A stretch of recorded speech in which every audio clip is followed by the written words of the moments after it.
The boardroom falls silent.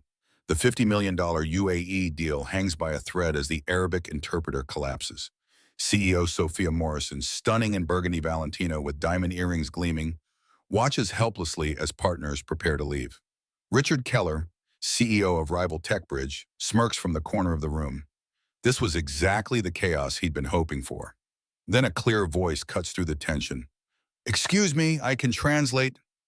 Everyone turns to 8-year-old Emma Williams, standing beside her father David, the IT technician. Only David shows no surprise. The UAE delegation exchanges glances, confusion evident on their faces. The sheikh, an imposing figure in traditional dress, regards the small girl with skepticism. "I can translate," Emma repeats, this time in flawless Arabic, her pronunciation perfect, her grammar impeccable. The sheikh's eyebrows raise slightly, the first break in his stoic expression. He addresses Emma directly in Arabic, asking a complex question about cultural protocols. Emma responds without hesitation, her explanation not just linguistically accurate, but culturally nuanced.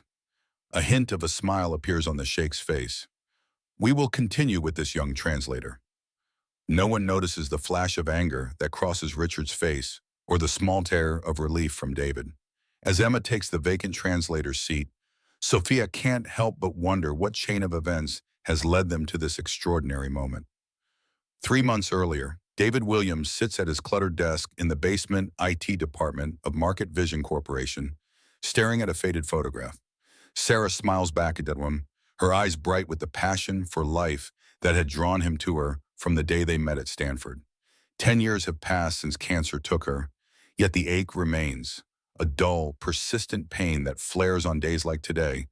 What would have been their 15th anniversary? He runs his finger over the edge of the silver frame, remembering how they'd planned their future together. Both rising stars in Silicon Valley, he a security engineer at Google, she a computational linguist pioneering algorithms for language translation. The world had been theirs to conquer until the diagnosis came just weeks after discovering Sarah was pregnant. Terminal. Inoperable. 6 months, maybe less. Sarah had refused treatment that might harm their unborn child, choosing instead to give life at the cost of her own. Her final gift to the world was Emma, their miraculous daughter, who inherited her mother's linguistic genius along with her bright eyes and determined spirit. David's phone buzzes, pulling him from his memories. Emma's school again. "Miss Chen wants to speak with you after pickup today. It's about Emma's language practice during math class." David sighs, rubbing his tired eyes. Another teacher concerned about Emma's unconventional learning habits. It wasn't the first time, wouldn't be the last. He glances at his watch, a refurbished Timex that replaced the Rolex he'd sold last year to buy Emma's VR language immersion system. The expensive program had been worth every penny, accelerating her already remarkable language acquisition. But it had left them eating ramen for a month. The basement office hums with the sound of servers and fluorescent lights, a far cry from the gleaming Google campus where he'd once led a team of 50 engineers. But this job, despite the pay cut and the basement, gives him what he needs most: flexibility to be there for Emma, to pick her up when teachers call, to help with homework, to be both father and mother to a child who deserves so much more than their modest 2-bedroom apartment in Queens can provide. His terminal pings with an urgent request. "Network issues on the executive floor, 40th floor, immediate assistance required." David grimaces. The executive floor means Sophia Morrison might be there. The CEO rarely acknowledges the existence of support staff like him, but when she does, it usually involves cutting remarks and impossible deadlines. Still, he can't afford to ignore a priority request, not when he's already on thin ice for taking too many family emergency days this quarter. He gathers his tools, sends a quick text to Emma that he might be late, and heads for the elevator. As the doors close, he catches his reflection in the polished metal. Faded jeans, company polo shirt with a small coffee stain, 3-day stubble. He hadn't had time to shave. He looks tired. He is tired.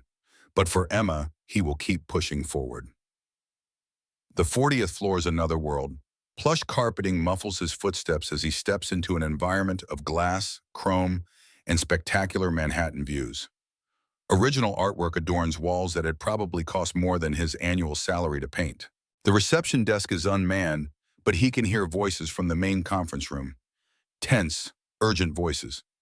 "I don't care what it takes," Sophia Morrison's distinctive voice carries down the hallway. "This merger must be finalized before Richard can interfere. The UAE team arrives in 3 weeks. Everything must be perfect." David quietly makes his way to the server room, trying to remain invisible as he passes the open conference room door. He glimpses Sophia pacing, her Louboutin heels clicking against the hardwood floor uncovered by the conference table. She wears a tailored Chanel suit that probably cost more than 6 months of his rent. Her dark hair swept into an elegant chignon, her posture radiating authority and privilege. For a moment, their eyes meet across the distance. She pauses mid-sentence, a flicker of annoyance crossing her perfect features before she dismisses his existence and continues her meeting.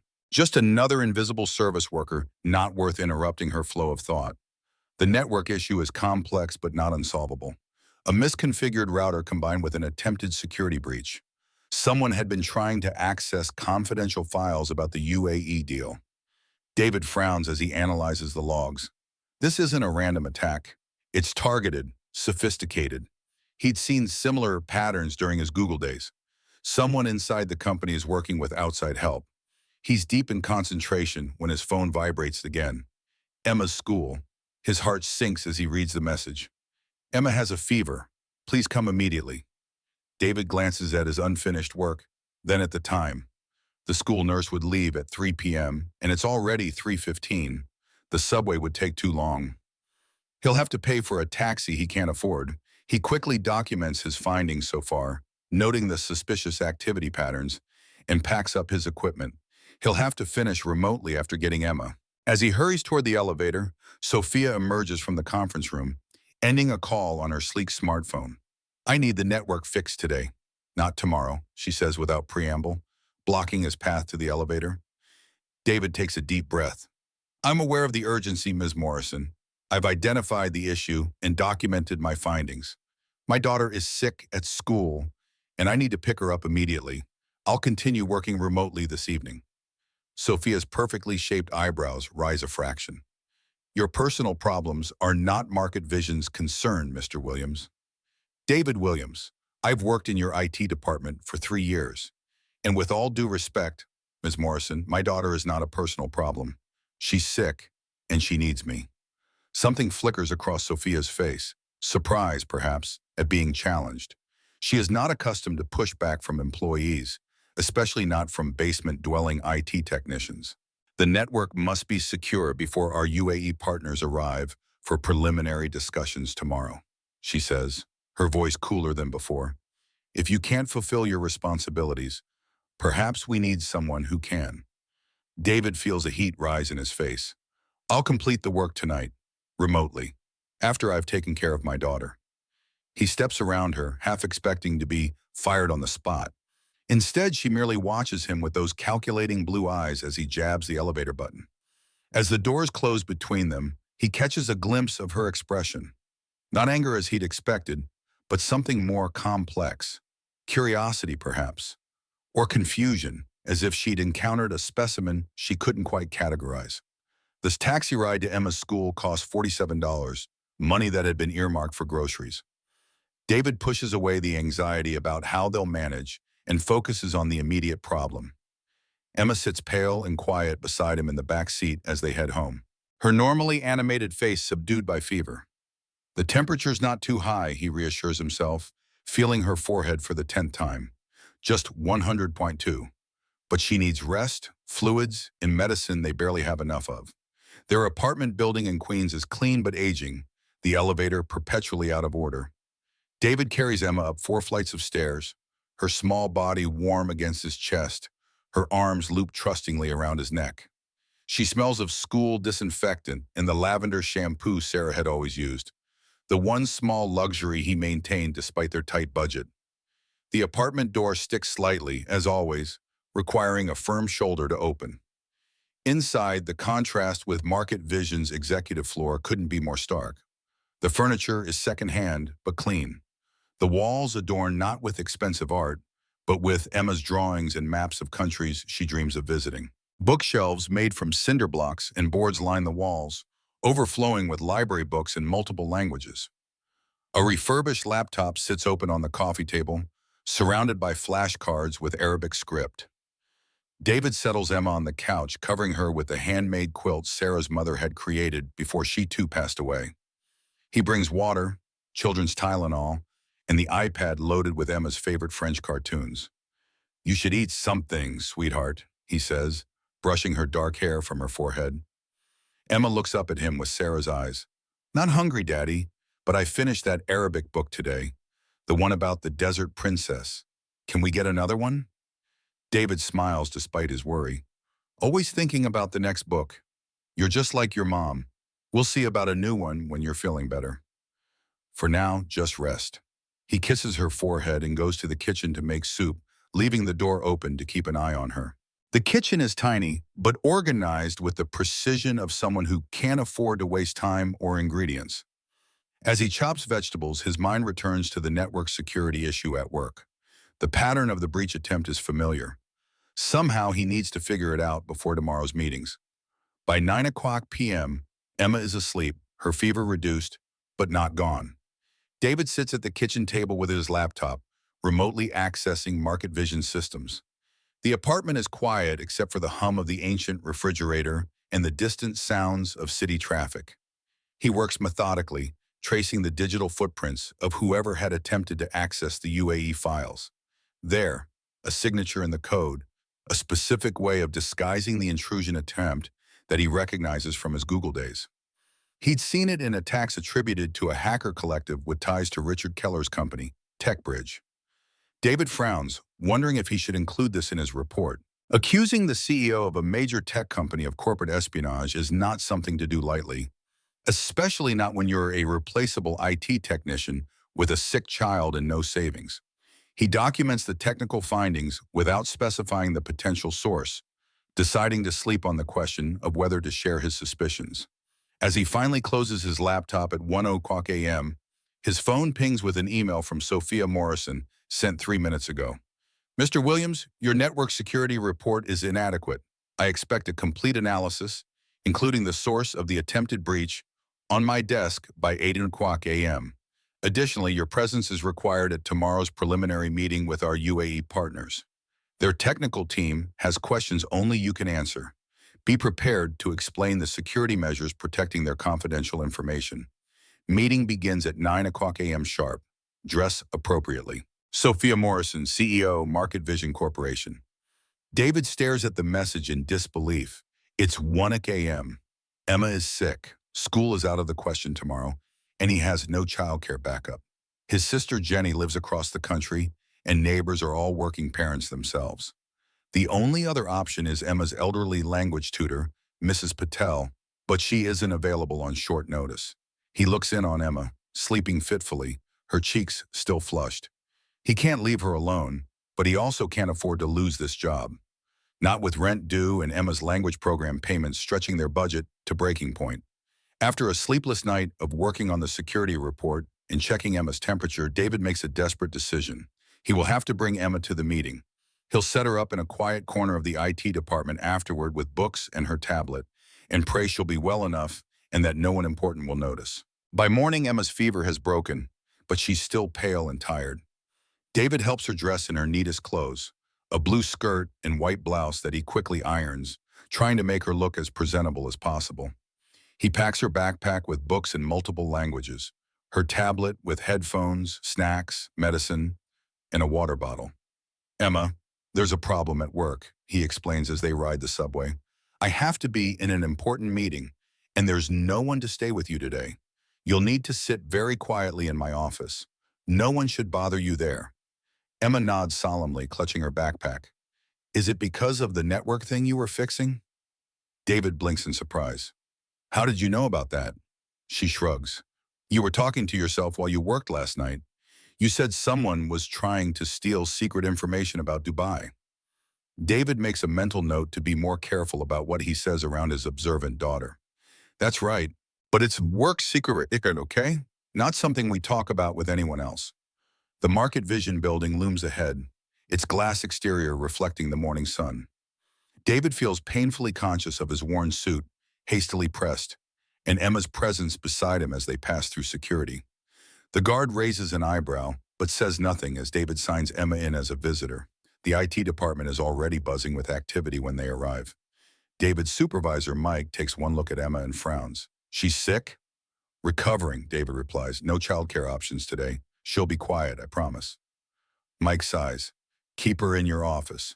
If Morrison finds out I never saw her, got it?" David settles Emma at the small table in the corner of his shared office space, setting up her books and tablet. "Stay here, sweetheart. I have to go to a meeting upstairs. I'll check on you as soon as I can." Emma nods, already opening an Arabic textbook. "I'll practice for my test next week." With a final worried glance, David grabs his completed security report and heads for the elevator. His stomach churns with anxiety about Emma, about the meeting, about the accusations he's about to make.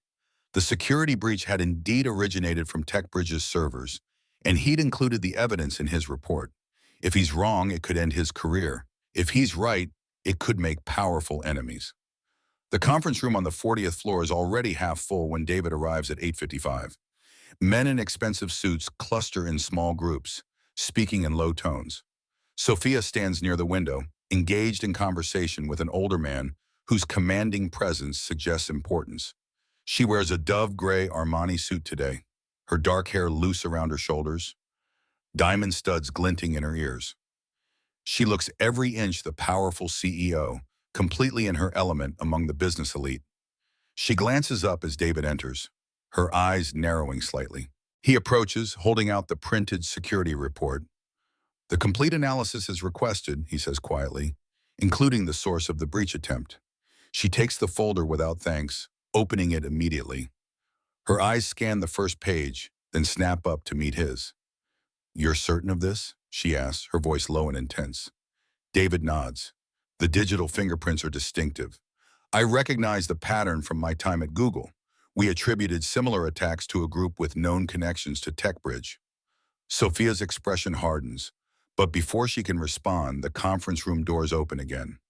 Richard Keller strides in, all confident smiles and firm handshakes. Tall, silver-haired, impeccably dressed in a Tom Ford suit, he moves through the room with the easy assurance of someone accustomed to deference. His gaze sweeps the room, faltering only slightly when he spots David standing with Sophia. "Sophia, always a pleasure," he says, approaching them. His smile doesn't reach his eyes. "And who's this?" "Mr. Williams, our network security specialist," Sophia replies coolly. "He'll be briefing the technical team on our security protocols." Richard extends his hand to David, his grip painfully firm. "Williams, you look familiar. Haven't we met before?"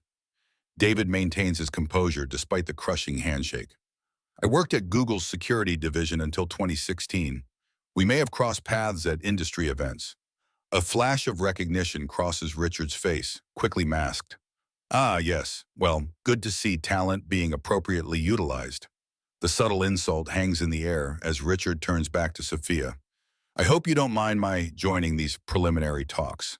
Given our company's complementary strengths, I thought a joint approach to the UAE market might benefit everyone." "This is a private meeting, Richard," Sophia replies, her voice glacial. "Market Vision did not extend an invitation. The Sheikh specifically requested my presence," Richard counters smoothly. "Something about wanting to evaluate all options. I'm sure you understand." David watches the tension build between them, feeling increasingly out of place in this world of power plays and corporate maneuvering. He glances at his watch, thinking of Emma alone in the basement office. The arrival of the UAE delegation interrupts the standoff. 6 men in traditional dress enter the conference room, led by Sheikh Al Maktoum, a dignified man in his 60s whose bearing commands immediate respect. Behind them come their technical team and a young man introduced as their interpreter. Introductions are made, coffee is served, and the meeting begins. David sits quietly, waiting for his moment to address the technical questions. He tries to focus, but his mind keeps returning to Emma. He should check on her at the first break. The discussion turns technical faster than expected. The Sheikh's head of cybersecurity, a sharp-eyed man named Faisal, directs a complex question about encryption protocols toward David.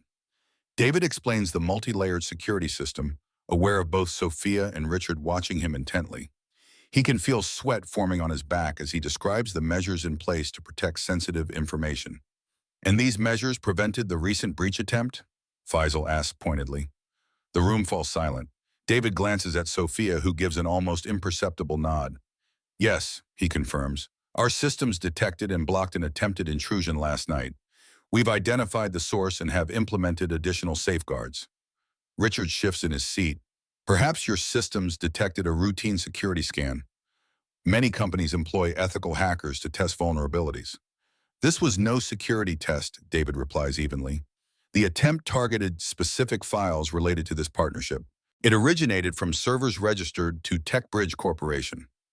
A murmur runs through the room. Richard's face flushes with anger or embarrassment. David can't tell which. That's a serious accusation, he says, his voice dangerously quiet. One that could have legal consequences if made without irrefutable proof. The sheikh raises his hand, silencing the room.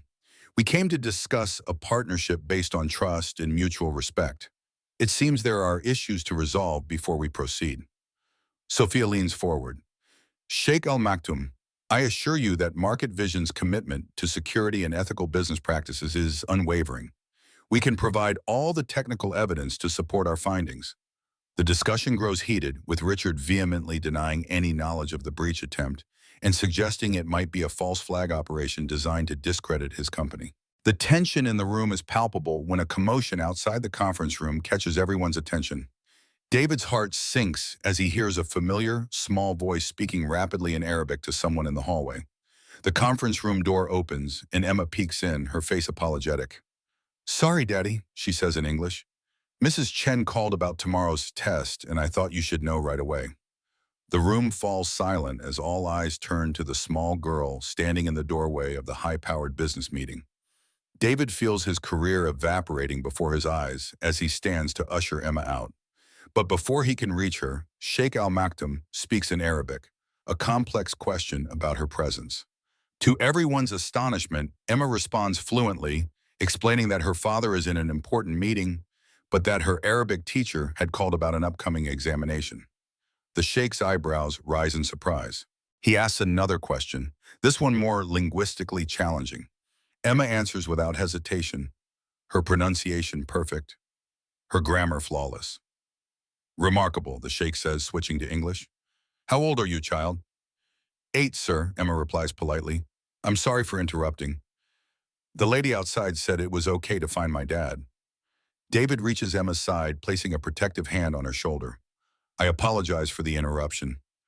My daughter is unwell today, and I had no childcare options. He expects Sophia's cold fury, perhaps an immediate dismissal. Instead, she is watching Emma with an expression of astonishment. The sheikh, too, seems captivated by the child who speaks his language as if born to it. How many languages do you speak, young lady? The sheikh asks. Emma glances at her father, who nods encouragement. 7, sir. English, Arabic, Spanish, French, Mandarin, Russian, and I'm learning Japanese now. A ripple of impressed murmurs runs through the room. Even Richard looks taken aback. The sheikh turns to David. Your daughter has a remarkable gift, Mr. Williams. You must be very proud. David nods, still bracing for the professional consequences of this interruption. I am, Your Excellency. She inherited her mother's linguistic abilities. And where is her mother, the sheikh asks. A moment of painful silence follows. Emma answers before David can. She died when I was born, sir, but she left me her books and her languages. Daddy says that's how she still talks to me. The emotional transparency of a child. David feels his throat tighten as several members of the delegation look away, clearly moved by Emma's simple statement. Sheikh Al Maktoum regards Emma thoughtfully. Then, to David's surprise, he addresses Sophia directly. Ms. Morrison, I believe we should continue this meeting tomorrow. There are matters I must consider before proceeding. Sophia nods, maintaining her professional composure despite the unexpected turn of events. Of course, Your Excellency. We're at your disposal. As the delegation prepares to leave, the sheikh pauses beside Emma. Practice your Arabic well for your examination, little one. Languages are bridges between worlds. Emma beams at him. Thank you, sir. That's what my mother always said, too. After the delegation departs, an uncomfortable silence falls over the room. Richard is the first to break it, his voice tight with barely controlled anger. Well, Sophia, your meetings are certainly unconventional. I'll be interested to see how you explain bringing children to high-level negotiations as a standard business practice. He strides out without waiting for a response, his back rigid with fury. The remaining executives filter out until only Sophia, David, and Emma remain in the vast conference room. David braces himself for the inevitable. I apologize for the disruption, Ms. Morrison. I understand if you feel this warrants termination. Sophia hasn't moved from her position at the head of the table. She is looking at Emma with an expression David can't interpret. How does she speak 7 languages? Sophia asks, ignoring his statement about termination. Did she learn at school? David shakes his head. No, it's just something she can do. Sarah, my wife, was a computational linguist. She developed algorithms for language translation. Emma seems to have inherited her gift for languages. Emma stands quietly beside her father, sensing the importance of the moment. Her eyes, too large for her pale face, move between the adults with solemn attention. Sophia approaches them slowly, as if Emma were some rare creature that might startle and flee. She crouches slightly to meet Emma's eyes. That was Arabic you were speaking with the sheikh. Where did you learn it? Emma shifts her weight from one foot to the other. From books and programs, and Mrs. Patel helps. And I listen to Arabic podcasts when I can't sleep. The sounds are beautiful, like music. Something in Sophia's expression softens fractionally. And your other languages? You learned them the same way? Emma nods. Daddy helps me find resources. He sold his watch last year so I could get the VR immersion program for my birthday.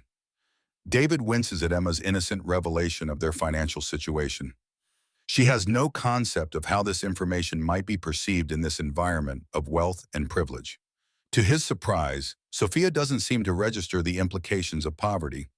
Instead, she is focused entirely on Emma's linguistic abilities, her business mind clearly turning over possibilities. Have you ever done any translation work? She asks Emma. Sometimes I help Mrs. Gonzalez next door with her doctor's letters, Emma replies, and I translate videos on the internet for practice. Daddy says I'm not allowed to use social media, but I can watch educational content. Sophia straightens, turning to David with sudden decision. Mr. Williams, I'd like to speak with you privately. Can your daughter wait outside with my assistant for a few minutes? David hesitates, protective instincts flaring. Emma senses his concern and squeezes his hand. It's okay, Daddy. I brought my French novel. Once Emma is settled outside with Sophia's bewildered assistant, Sophia closes the conference room door and turns to David. Her expression is unreadable, her posture rigid with natural authority. You brought a sick child to a multi-million-dollar business meeting, she states flatly. Yes, David admits. I had no alternatives. I accept full responsibility. Sophia paces to the window, looking out at the Manhattan skyline. When she speaks again, her voice has lost some of its usual crisp certainty. My father would have fired you on the spot. In fact, he fired my nanny for bringing her child to our house when I was 10. I never saw her again. David remains silent, unsure how to respond to this unexpected personal revelation. Sophia turns back to face him. Your security report identified Richard Keller as the source of the breach attempt. Are you absolutely certain? The digital evidence is clear, David confirms. I can walk you through the technical details if you'd like. That won't be necessary. Sophia's mind seems to be racing, calculating. The sheikh was impressed by your daughter, very impressed. She's a remarkable child, David says simply. Yes, and she may have just saved this deal from Richard's interference. The sheikh values authenticity and family. Your daughter provided both in a way no corporate presentation could. David frowns, not following her train of thought. I'm not sure I understand. Sophia's expression is calculating now. The UAE delegation returns in 3 months for the final negotiations. Their regular interpreter has visa issues that conveniently developed after Richard made contact with him. She pauses, studying David's reaction. Your daughter speaks perfect Arabic and clearly understands cultural nuances. The sheikh connected with her. This could be advantageous. David feels a chill. Ms. Morrison, if you're suggesting using my 8-year-old daughter as a business asset, I'm suggesting a mutually beneficial arrangement, Sophia interrupts. Market Vision needs this deal. You need job security and I imagine better resources for your daughter's education. David crosses his arms. I'm listening. You'll join the UAE project team as our security lead, a position more aligned with your actual qualifications. The salary is triple your current pay. In exchange, Emma helps with cultural and linguistic preparation for our team. If things progress well, perhaps she assists during the final negotiations. It is a startling offer, an incredible opportunity wrapped in a morally ambiguous package. David's mind races with the implications. The money would change their lives, secure Emma's educational future. But using his daughter's gifts as a corporate tool feels wrong. I need to consider what's best for Emma, he says carefully. Of course, Sophia replies smoothly. Take 24 hours. But remember, Richard won't stop his attempts to undermine this deal. We need every advantage. She gathers her papers, preparing to end the meeting. As she reaches the door, she pauses. Your wife, Sarah, did she work on translation algorithms professionally? David nods, surprised by the question. Yes, she was leading a team at Stanford developing neural network approaches to contextual translation. Why? Just curious, Sophia replies, though something in her expression suggests more than casual interest. Let me know your decision tomorrow, Mr. Williams. As David collects Emma from the assistant's desk, his mind is a storm of conflicting thoughts. The opportunity is incredible. Financial security, professional recognition, a chance to use his actual skills again. But it comes with strings attached to his daughter, and that gives him pause. Emma looks up at him as they wait for the elevator, her face serious beyond her years. Are you in trouble because of me, Daddy? David kneels to her level, brushing a strand of hair from her face. No, sweetheart. Actually, Ms. Morrison was impressed by your languages. She's offered me a better job. Emma's face brightens. That's good, right? You always look so tired after work. The elevator arrives empty except for them. As they descend from the executive floor to the real world, David considers how to explain the complexity of the situation to an 8-year-old who sees the world in simpler terms than adults. It could be good, he says carefully, but part of the job might involve you helping sometimes with your languages, and I need to make sure that's the right thing for you. Emma considers this as they reach the ground floor. Would I get to use Arabic with the nice man from today? Yes, probably. She nods decisively. Then I want to help. Mom would want me to use my languages to help people talk to each other.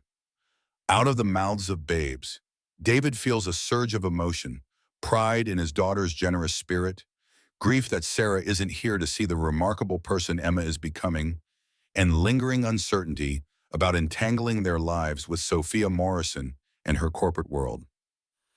As they step out of the Market Vision building into the bright spring day, neither of them notices the sleek black car parked across the street or Richard Keller watching them through tinted windows, his expression calculating. Inside the building, Sophia Morrison sits alone in her vast office, staring at her computer screen.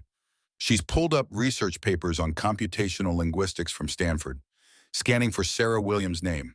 There it is, on a groundbreaking paper about contextual neural translation.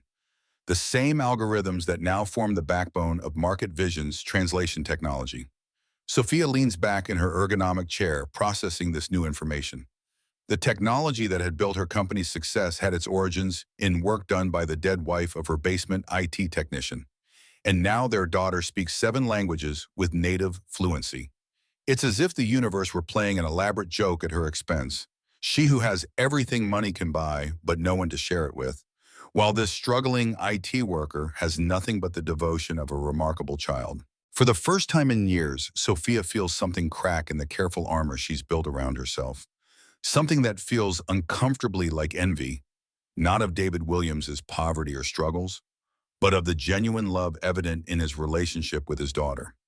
She closes the browser window and turns to the floor-to-ceiling windows, looking out at the city spread below, like a kingdom she rules but can't enjoy. The emptiness of her success echoes in the vast, perfectly decorated office, where no personal photographs interrupt the carefully curated design aesthetic. The intercom buzzes, her assistant's voice breaking the silence. Ms. Morrison, Richard Keller is calling again. He's quite insistent.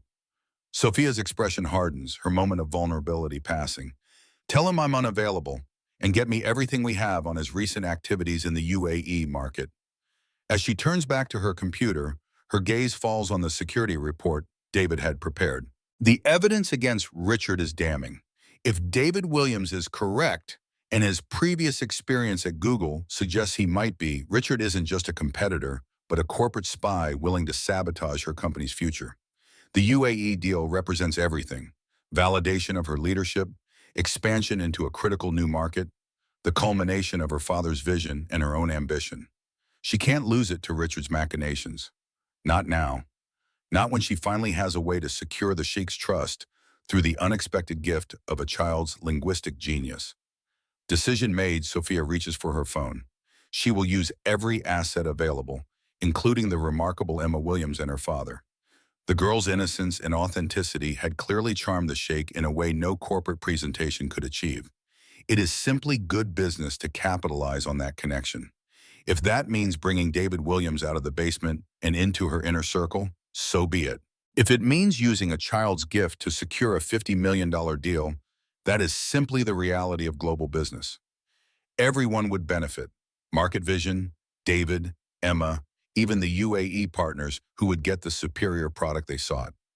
As for Richard Keller, she will deal with him as she's dealt with every man who's underestimated her throughout her career, methodically, strategically, and without mercy. The decision settles in her mind with familiar clarity. She will win this battle, secure her company's future, and prove once again that Sophia Morrison never loses what she truly wants. And if some small voice in the back of her mind whispers that there's something unsettling about instrumentalizing a child's gift for corporate gain, well, that voice can be silenced like all the other doubts she's conquered on her rise to power. After all, business is business, and Sophia Morrison is very, very good at business. The morning sun streams through the cracked blinds of the Queen's apartment, casting stripes of light across Emma's breakfast. She methodically arranges her toast into perfect triangles while reciting Arabic vocabulary under her breath. David stands at the small kitchen counter, preparing her lunch with the efficiency of a man who has perfected his morning routine through years of necessity. 24 hours have passed since Sophia Morrison's unexpected offer. 24 hours of David weighing possibilities, calculating risks, and trying to determine what is truly best for Emma. The promotion would mean financial security they haven't known since Sarah's death. The salary increase alone would transform their lives. No more choosing between language programs and new shoes. No more selling possessions to fund Emma's education. No more constant background hum of financial anxiety. But the strings attached to that security give him pause. Using Emma's gift as a corporate asset feels dangerously close to exploitation. Regardless of how mutually beneficial, Sophia has framed the arrangement. "Are we going back to your office today?" Emma asks, interrupting his thoughts. David places her carefully prepared lunch in her backpack. "No, sweetheart. You're going to school. You're feeling better, and Mrs. Chen is expecting you for the language assessment." Emma's face falls slightly. "But what about the nice man who speaks Arabic and the lady in the pretty clothes who wants me to help?" David sits down across from his daughter, choosing his words carefully. "Ms. Morrison made an offer for both of us. I'd get a better job, and you might help sometimes with your languages, but I haven't decided if it's the right thing for us yet." Emma considers this with the serious expression that sometimes makes her seem far older than 8. "Is it because you're worried I'll get tired?" "I won't, Daddy. I like using my languages." "It's more complicated than that," David replies, reaching across to smooth her hair. When adults ask children to do things in the business world, there are a lot of considerations. Emma nods as if she understands perfectly. "You're worried they only want to use me, not help me." David blinks, surprised once again by his daughter's perceptiveness. "Something like that, yes." Emma finishes her juice, then fixes him with Sarah's determined gaze. "Mom always said languages are bridges between people. I think she'd want me to build bridges." The simple wisdom of her statement strikes David deeply. Before he can respond, his phone buzzes with a text from an unknown number. "Decision time, Mr. Williams. My car will be outside your apartment at 4 p.m. Bring Emma if your answer is yes. SM." David stares at the message. How did Sophia Morrison know their address? Then again, as CEO, she likely has access to all employee records. The presumption that she can simply summon them, however, reinforces his concerns about the power imbalance in any arrangement they might make. Emma is watching him with curious eyes. Is that from the pretty lady? Yes, David admits, putting his phone away. She wants an answer today. Emma shoulders her backpack, suddenly looking determined. I'll do really well on my test today. Then you'll see I can handle helping them too. David smiles despite his concerns, kneeling to hug her. You already do brilliantly on your tests. That's not what I'm worried about. As they walk to Emma's school, David can't shake the feeling that this decision will alter their lives in ways he can't fully predict. Sophia Morrison operates in a world of corporate power plays and million-dollar deals. A world where people are assets to be leveraged, not individuals to be valued for themselves. Can he protect Emma in that world? Or would accepting Sophia's offer be placing his daughter on a path that might eventually consume the very qualities that make her special? Her compassion, her authenticity, her joy in languages as bridges rather than tools? At the school gates, Emma hugs him fiercely before joining the stream of children flowing into the building. Just as David turns to leave, his phone rings. Market Vision's main number. Mr. Williams, this is Sophia Morrison's office. Ms. Morrison requests that you come to the executive floor immediately. There's been another security breach attempt. But I'm not scheduled until, David begins. A car is already on its way to your location, the voice interrupts. This is considered an emergency situation. Before David can protest further, the call ends. He stands outside his daughter's school, a growing sense of unease settling in his stomach. The timing is too convenient. Another breach just as he's considering Sophia's offer, creating an immediate need for his expertise. It feels manipulative, a power play designed to push him toward acceptance. A sleek black Lexus pulls up to the curb, the driver confirming he's there for David Williams. With reluctance, David gets in, his mind racing with possible scenarios and responses. If this is Sophia's way of pressuring him, he needs to establish boundaries from the start. The Market Vision building looms ahead, its glass exterior reflecting clouds scudding across the spring sky. In the lobby, a security guard hands him a temporary access badge for the executive floor, a stark contrast to his usual basement credentials. The elevator ascends smoothly, its polished surfaces and silence a world away from the creaking stairs of his apartment building. And David straightens his posture, running a hand through his hair in a futile attempt to look more presentable. His worn button-down shirt and department store slacks stand in sharp contrast to the bespoke suits that populate the executive floor. The doors open directly into a sleek reception area where Sophia's assistant sits behind a minimalist desk of glass and chrome. She looks up with the practiced smile of someone paid to be professionally pleasant, regardless of actual feelings. Mr. Williams, Ms. Morrison is expecting you in the crisis room. She leads him down a hallway of modern art and subtle lighting to a secure room dominated by a large conference table and multiple displays showing network activity. Sophia stands at the head of the table, engaged in intense conversation with two men David recognizes as the company's chief security officer and legal counsel. Sophia looks up as he enters, her expression unreadable. Her navy Prada dress and pearls project calm authority despite the apparent crisis atmosphere. Mr. Williams, thank you for coming quickly, she says, gesturing to an empty chair. We've had another breach attempt, more sophisticated than the last, specifically targeting the UAE contract parameters. David takes the offered seat, studying the network displays.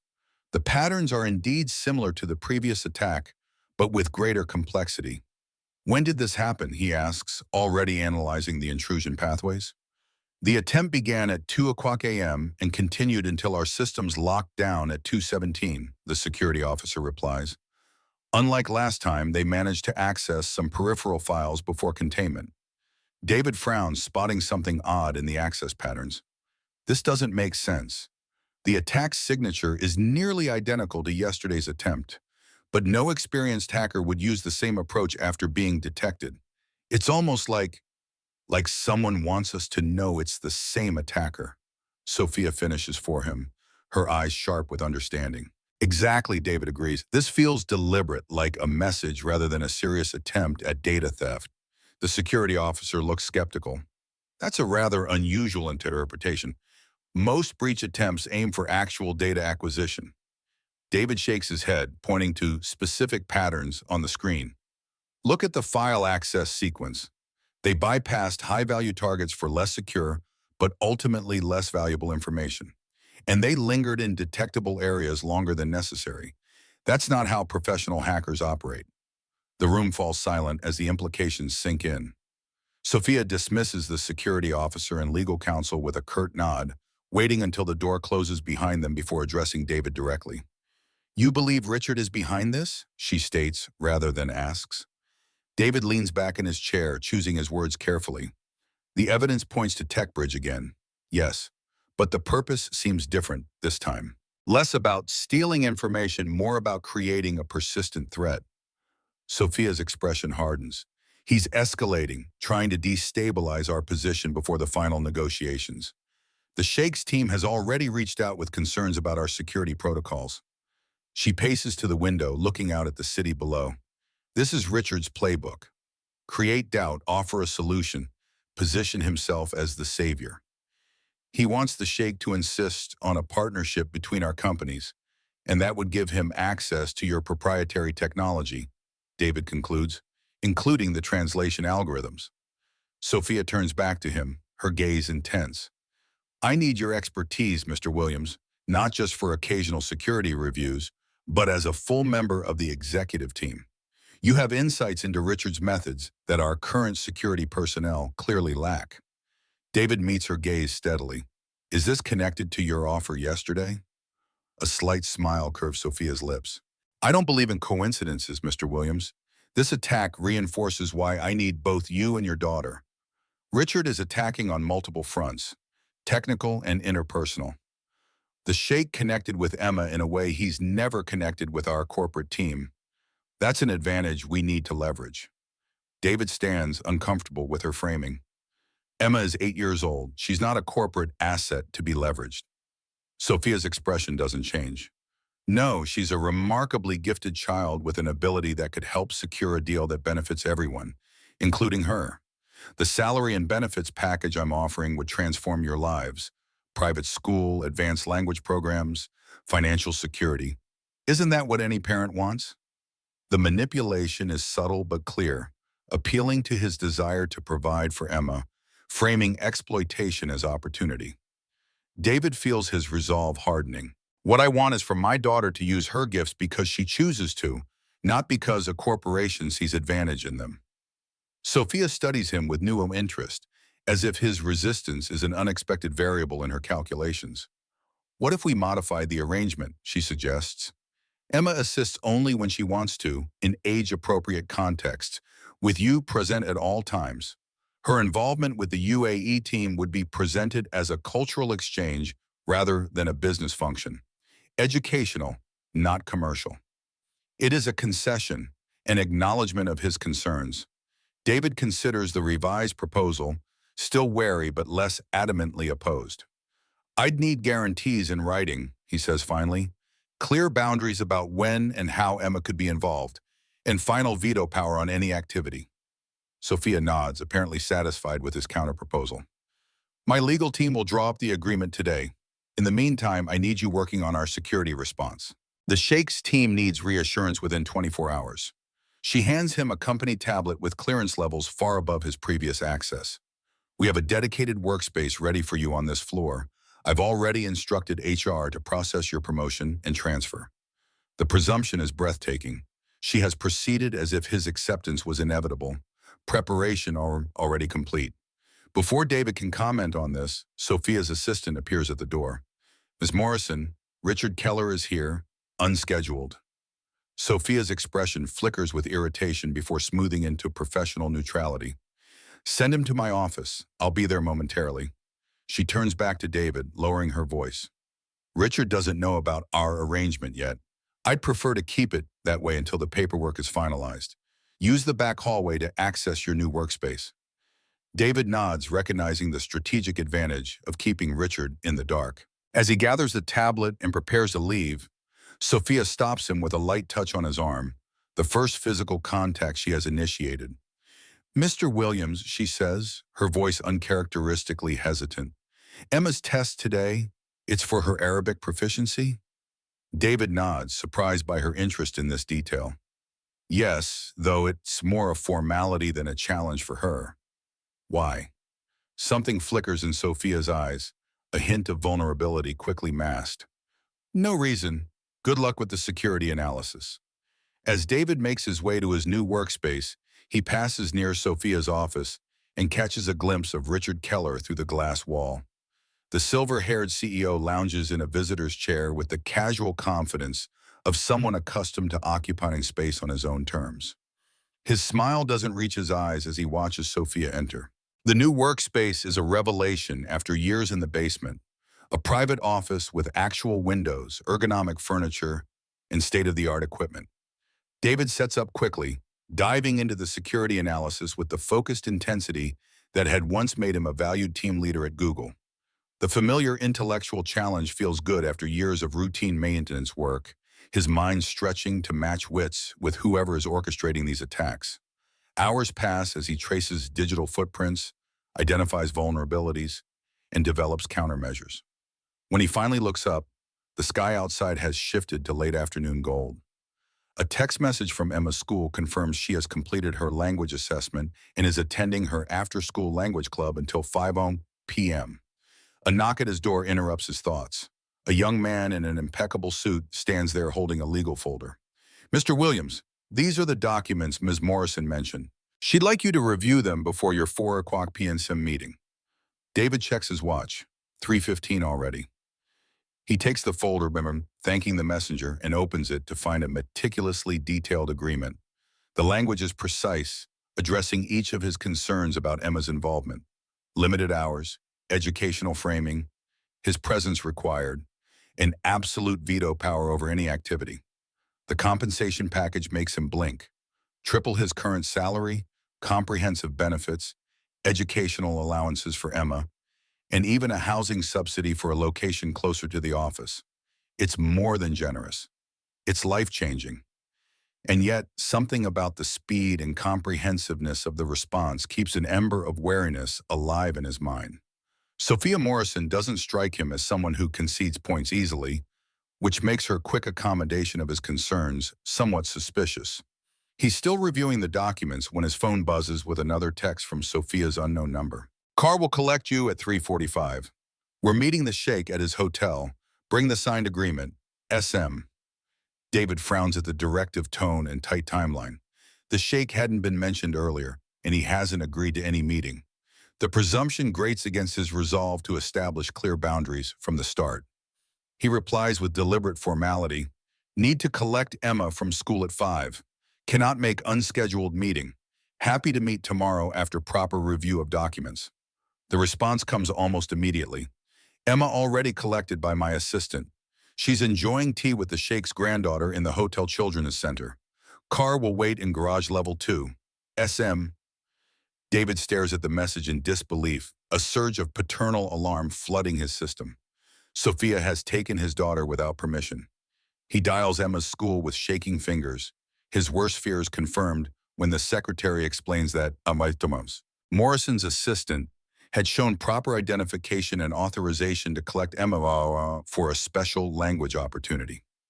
Fury and fear propelled David to the elevator, the legal documents forgotten on his desk. The sleek company car waits as promised, the driver expressionless as he holds the door open. David's mind races with possible scenarios, each more concerning than the last. Has he completely misjudged Sophia? Is this an elaborately staged kidnapping? Corporate leverage taken to criminal extremes?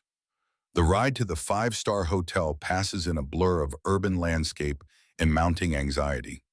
David barely registers the opulent lobby as he follows a uniformed staff member to a private elevator.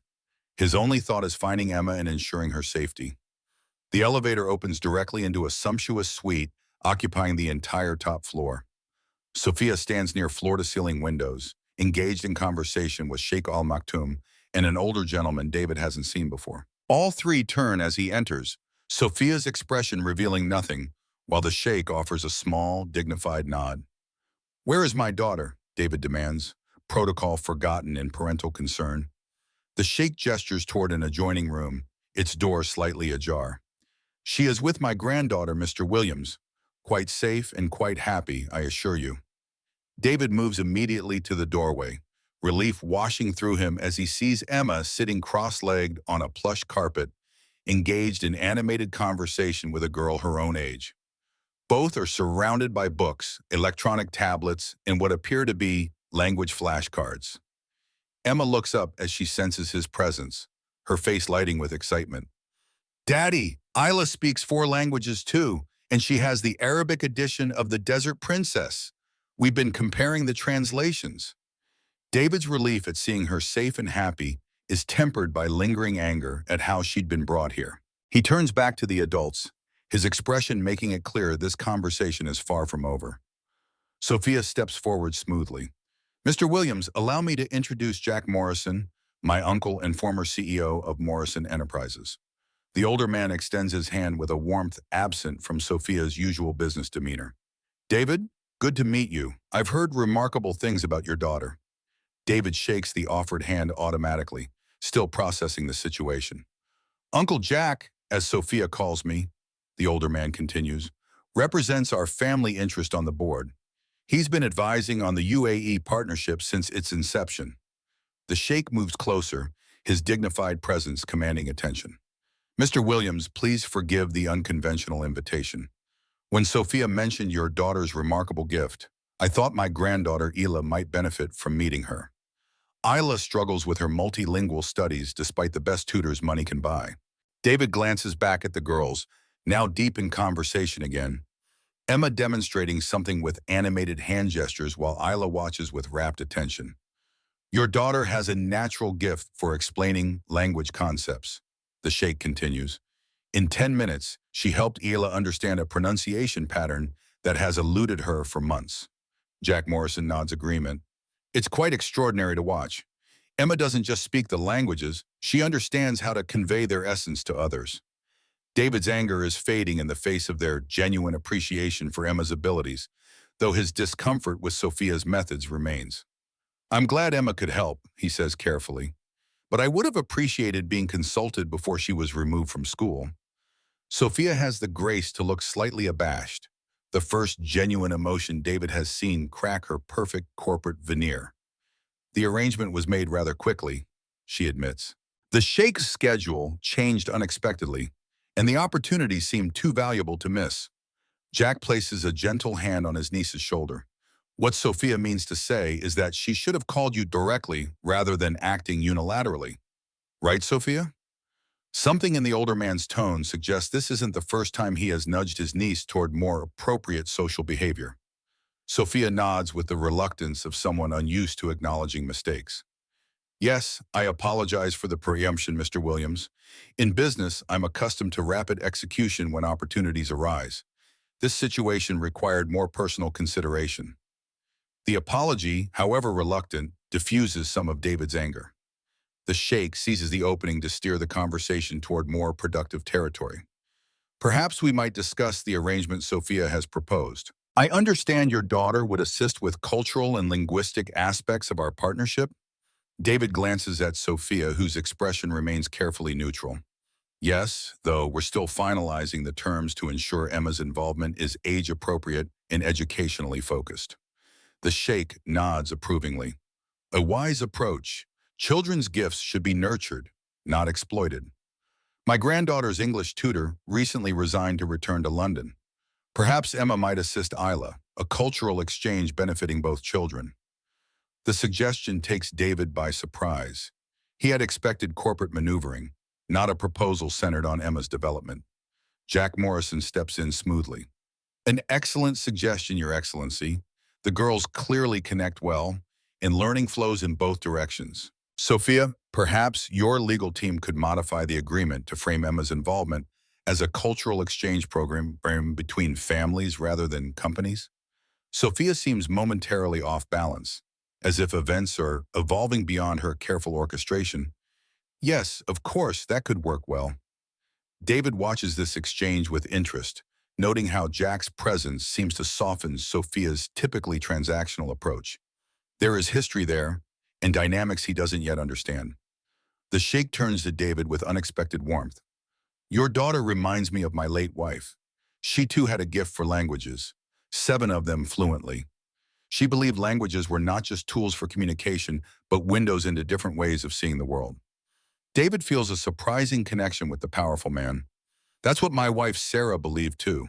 She developed translation algorithms that tried to preserve cultural context, not just convert words. Well, something shifts in the sheikh's expression. Sarah Williams from Stanford? David nods, surprised. You knew her work? The sheikh smiles with genuine warmth. I attended a linguistics conference in Geneva where she presented her research. Brilliant work on contextual neural translation. We spoke afterward about applications for preserving dying languages.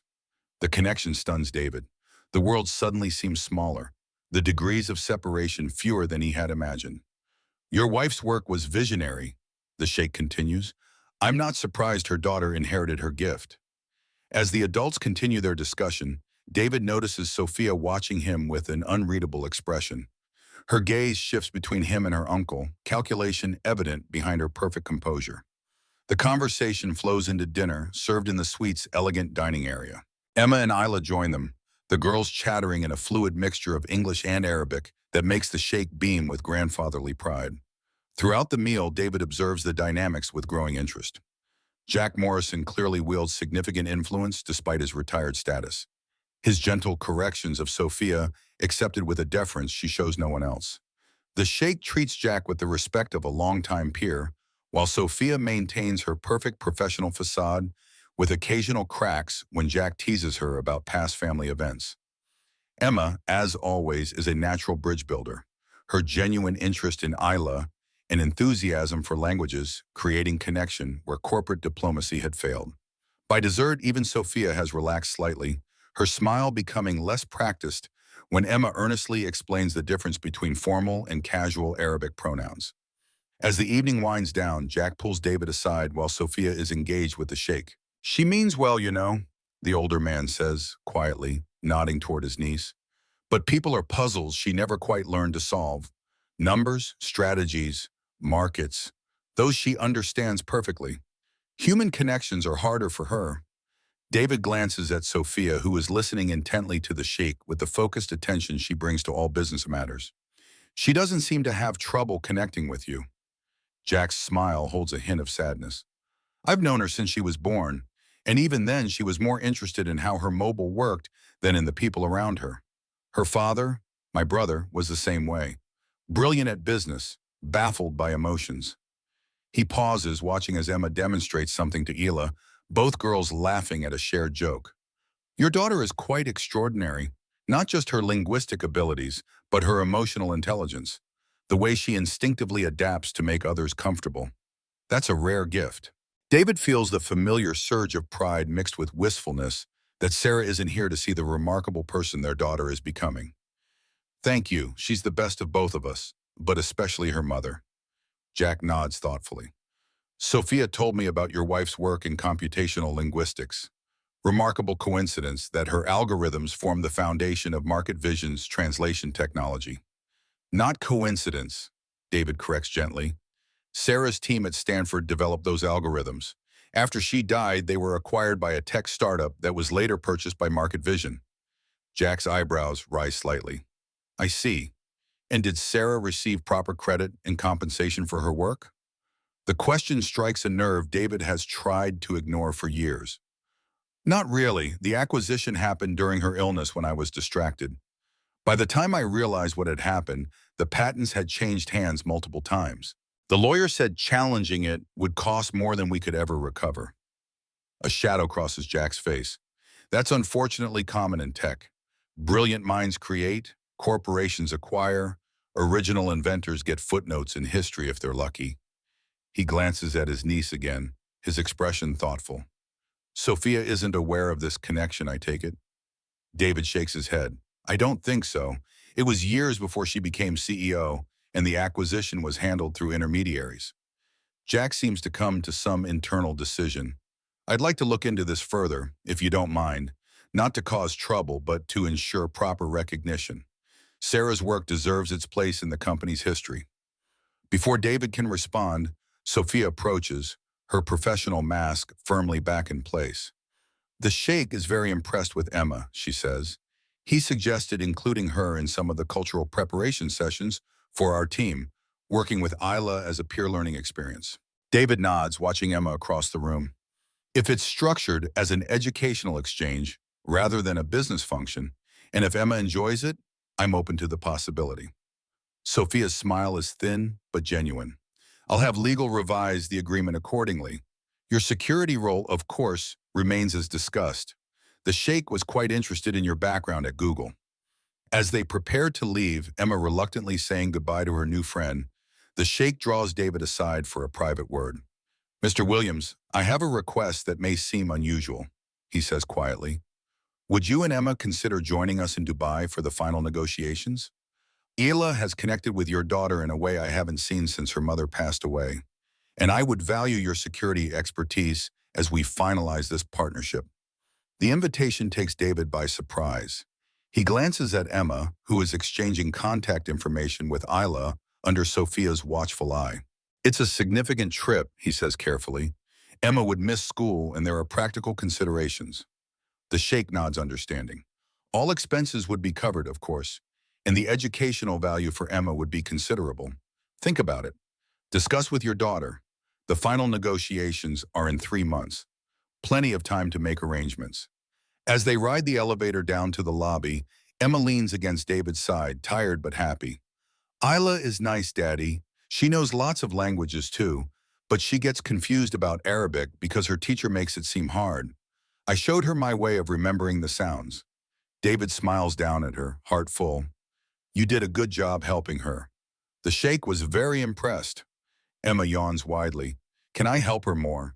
She said they are going back to Dubai soon, but she wants to keep practicing with me. We'll see, sweetheart. There might be an opportunity for us to visit Dubai later this year. Emma's eyes widen with excitement, fatigue momentarily forgotten. Really? Where Mom wanted to go, with the big buildings in the desert? The hope in her voice tugs at David's heart. Sarah had always dreamed of taking Emma to experience the cultures behind the languages she studied. The trip would be meaningful on multiple levels. Maybe, he says, not wanting to promise too much too soon. We need to think about it carefully. In the lobby, Jack Morrison waits by the hotel entrance. Sophia has gone ahead to attend to some business matters, he explains. I thought I might share your car back to Queens if you don't mind the company. I live on the Upper East Side, but it's not far out of the way. David agrees, curious about this unexpected extension of their conversation. As they settle into the back seat of the company car, Emma quickly dozes off against David's arm, the excitement of the day catching up with her. She's remarkable, Jack says softly, watching the sleeping child with grandfatherly affection. You've done an extraordinary job raising her alone. David smiles tiredly. Some days are better than others, but she makes it easy to keep trying. Jack's expression grows more serious as the car navigates through evening traffic. David, there is something you should know about Sophia, something that might help you understand her approach to your situation. David raises an eyebrow, curiosity piqued. Sophia was married briefly about 5 years ago, Jack continues, to a man named Marcus Reed. On paper, it was perfect. He was successful in his own right, charming, sophisticated. The wedding was the social event of the season. He pauses, his expression darkening. 2 years later, she discovered he had married her specifically to gain access to Morrison family connections and investments. He had studied her preferences, her history, crafted himself into exactly what she was looking for. The perfect corporate acquisition disguised as a romance. David winces at the calculated cruelty of such deception. That's devastating. Especially for someone who already struggled with personal connections, Jack finishes for him. Since the divorce, Sophia has retreated further into the world she understands. Business strategy, measurable outcomes. People are either assets or obstacles. It's safer that way. He glances at Emma, still peacefully asleep. Your daughter represents something Sophia doesn't quite understand. Authentic connection without agenda. The way Emma effortlessly bridges worlds. It fascinates her and frightens her simultaneously. David absorbs this information, seeing Sophia's actions in a new light. Why are you telling me this? Jack's smile is sad but warm. Because you'll be working closely with my niece, and Emma will be in her orbit. Sophia isn't malicious, but she can be transactional when she feels vulnerable. Understanding her background might help you navigate that dynamic. As the car approaches their Queens neighborhood, Jack shifts topics with casual deliberation. I've been thinking about what you said regarding your wife's algorithms. Would you be comfortable sharing more details about her original work? For historical accuracy? Of course. Something in his tone suggests more than academic interest. David studies the older man's face, finding nothing but genuine curiosity and perhaps a hint of concern. I still have all her research papers and original code, he says carefully. She was meticulous about documentation. Why? Jack's expression remains neutral. Market Vision's translation technology is central to our value proposition, especially for the UAE deal. Understanding its foundational development would be instructively useful. The careful phrasing strikes David as significant, though he can't quite determine the underlying meaning. Before he can probe further, the car pulls up outside their apartment building, and Jack hands him a business card with a personal number handwritten on the back. If you are comfortable sharing your wife's work, I'd be very interested. And if you need anything, anything at all, please call. My influence with Sophia has limits, but it does exist. As David carries the sleeping Emma up the 4 flights of stairs to their apartment, his mind churns with the day's revelations and shifting dynamics. Jack Morrison clearly has his own agenda regarding Sarah's work, though whether that agenda aligns with David's interests remains unclear. Sophia's personal history explains some of her behavior, but doesn't necessarily make her a more trustworthy partner. And the Sheikh's invitation to Dubai represents both extraordinary opportunity and unknown risks. He settles Emma in her bed, the small room crowded with books in multiple languages and maps of countries she dreams of visiting. Sarah's photograph watches from the bedside table, her smile frozen in time before illness and sacrifice changed everything. What would you advise, Sarah? He whispers to the silent photograph. Our daughter is extraordinary, just like you. But this world Sophia inhabits, it's dangerous in ways I'm not sure I can navigate. Is the opportunity worth the risk? No answer comes, of course. But as he turns to leave, his gaze falls on Sarah's old leather journal, still sitting on Emma's bookshelf, where she likes to keep it close. A memory stirs, Sarah, writing in that journal during her final months, saying it contained her hopes for Emma's future. David hasn't read it since her death, the pain too raw to face her final thoughts. But now, facing decisions that would shape Emma's path, perhaps Sarah's words might offer guidance. He gently takes the journal from the shelf, carrying it to the small living room where he settles on the worn couch. The journal's pages are filled with Sarah's distinctive handwriting, precise yet flowing like her mind. He pages through slowly, reliving their final months together through her words, her determination to give Emma life despite the cost to herself, her hopes for their daughter's future, her reflections on languages as bridges between cultures. Near the end, he finds an entry that makes his breath catch. My algorithms aren't just code. They're my attempt to preserve how humans actually communicate across cultural divides. The formal structure of language is just the beginning. The true meaning lives in context and cultural understanding, in the spaces between words. If my work survives, I hope it helps build bridges where barriers now exist. And I hope Emma someday crosses those bridges, carrying forward what I couldn't finish. David closes the journal, Sarah's words echoing in his mind. The Dubai opportunity suddenly seems less like a corporate transaction and more like the fulfillment of Sarah's hopes for their daughter. Emma crossing bridges between cultures, continuing Sarah's legacy in her own unique way. His phone buzzes with a text message from an unknown number. Not Sophia this time. David, Jack Morrison here. Apologies for the late message. I've been reviewing some historical documents about the acquisition of your wife's algorithms. We should talk tomorrow. This may be more significant than I initially thought. David stares at the cryptic message, a chill running down his spine. What has Jack discovered, and how might it affect the delicate new arrangement with Sophia and Market Vision? Before he can respond, another text arrives, this one from Sophia's number. Security alert triggered at 11:42 p.m. System indicates targeted breach attempt originating from Richard's network again. Can you log in remotely to assess? Critical situation developing. David moves to his laptop immediately, professional instincts overriding personal concerns. Using his new security credentials, he accesses Market Vision's network, quickly identifying the breach attempt in progress. The pattern is familiar, but with an ominous new element. This attack is targeting employee records, specifically his own personnel file.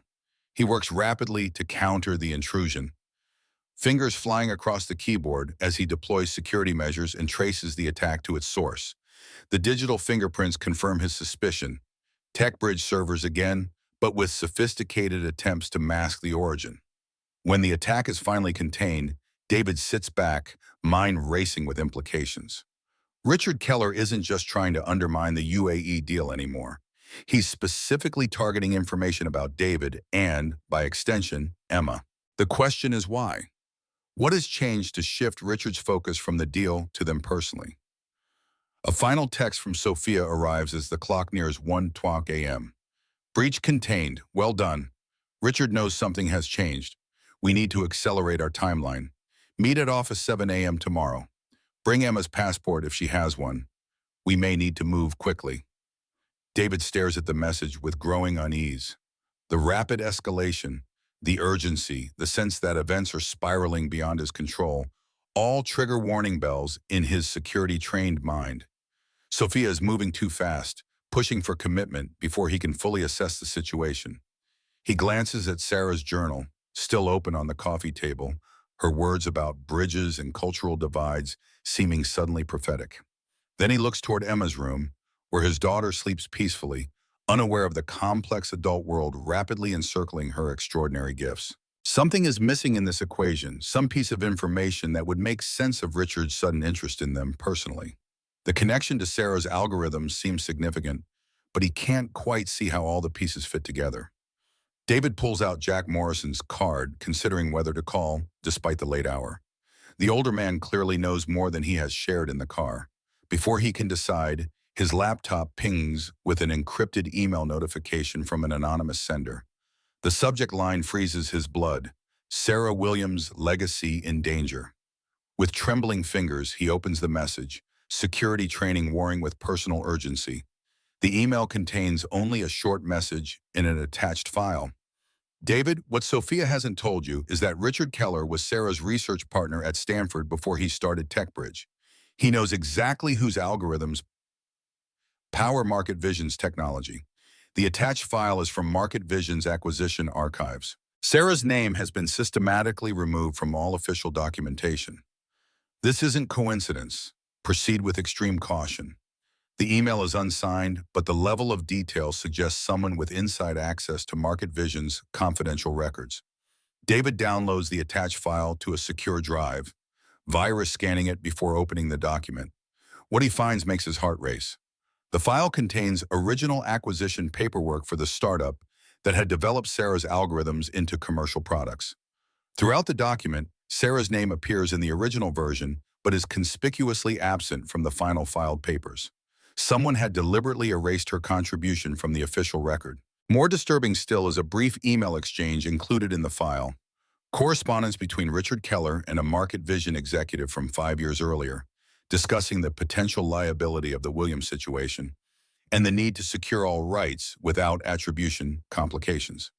David stares at the screen, pieces falling into place with sickening clarity. Richard Keller hadn't just known Sarah. He had been involved in ensuring her work was acquired without proper credit or compensation. And now, with Emma's linguistic gifts becoming known to key players in the industry, Richard clearly sees a threat to the narrative he had helped construct. The implications are staggering. Market Vision's core technology, the foundation of their UAE deal, and much of their corporate value was built on Sarah's uncredited work. If that fact became public, questions of intellectual property rights and compensation would inevitably follow. Questions that could potentially benefit Emma as Sarah's heir. David checks the time, 1:37 a.m. Too late to call Jack Morrison, too urgent to wait until morning. He needs more information before meeting with Sophia, needs to understand exactly what he and Emma are walking into. On impulse, he conducts a deep internet search on Richard Keller's early career, focusing on his time at Stanford. The results are sparse. Richard has apparently scrubbed much of his academic history from easily accessible sources. But in an archived university newsletter from 15 years earlier, David finds what he's looking for: a photograph of the computational linguistics research team with Sarah and Richard standing side by side, captioned as co-lead researchers. Further searching uncovers an academic paper they had co-authored with Sarah as primary researcher. The paper outlines the exact neural translation approach that later became Market Vision's core technology. The evidence is circumstantial, but compelling. Richard had been directly involved with Sarah's research, had likely been instrumental in how her work was acquired after her death, and now seems threatened by David and Emma's connection to Market Vision. But what does Sophia know? Is she complicit in erasing Sarah's contribution, or merely the beneficiary of decisions made before her time as CEO? And why is Jack Morrison suddenly interested in Sarah's work? David closes his laptop, rubbing his tired eyes. The situation has evolved from a straightforward job opportunity to a complex web of corporate intrigue, intellectual property theft, and personal vendetta. And at the center of it all is Emma, 8 years old, gifted beyond her years, and possibly the key to unraveling a deception years in the making. He makes 3 decisions before finally seeking sleep in the early morning hours. First, he will bring Emma's passport to the meeting as requested, but will make no commitments regarding travel until he has more information. Second, he will contact Jack Morrison first thing in the morning, seeking clarity about his interest in Sarah's work. And third, he will keep the anonymous email to himself for now, a hidden card in what is rapidly becoming a high-stakes game. As he finally drifts towards sleep on the couch, unwilling to move to his bedroom in case further security alerts arrive, David's last conscious thought is of Sarah. Not the Sarah of illness and sacrifice, but the brilliant, passionate researcher who had poured her intellect into building bridges between languages and cultures. Bridges that their daughter now crosses with natural ease, unaware of the complex legacy she has inherited. The path forward is unclear, fraught with risks and hidden agendas. But somewhere in this tangled web lies the possibility of justice for Sarah's uncredited work and unprecedented opportunities for Emma's extraordinary gifts. The challenge will be securing those benefits while protecting Emma from those who see her only as an asset to be leveraged or a threat to be neutralized. Tomorrow will bring confrontation and revelation. For tonight, David can only prepare his mind for the battles ahead and hope that Sarah's spirit will guide him through the difficult choices to come. Unknown to David, across town in her sterile penthouse apartment, Sophia Morrison stands at her floor-to-ceiling windows, phone in hand, reading the same anonymous email that has upended David's evening. Her expression remains impassive, but her knuckles whiten around the phone as implications cascade through her analytical mind. The technology that has built her company's success, that forms the cornerstone of her father's legacy and her own leadership, is founded on uncredited work from the deceased wife of her basement IT technician. And Richard Keller, her longtime business rival, is somehow implicated in the original deception. What had begun as a straightforward business strategy, leveraging a gifted child's abilities to secure a crucial deal, has evolved into something far more complex and potentially damaging. But Sophia Morrison hasn't built her reputation by backing down from challenges. If Richard thinks he can use this situation against her, he has severely miscalculated. She types a brief message to her uncle. "Jack, we have a situation. Sarah Williams' algorithms. Richard's involvement. Need to talk before tomorrow's meeting." Then she opens her secure company files, searching for everything related to the original acquisition. By morning, she will understand exactly what she's dealing with. And then she will do what she always does: identify the optimal strategy and execute without hesitation or sentimentality. If that strategy now needs to include providing proper recognition and compensation to Sarah Williams' family, so be it. The UAE deal is too important to risk over historical technicalities. And if Richard Keller stands in her way, she will remove that obstacle with the ruthless efficiency that has made her one of the youngest and most successful CEOs in the tech industry.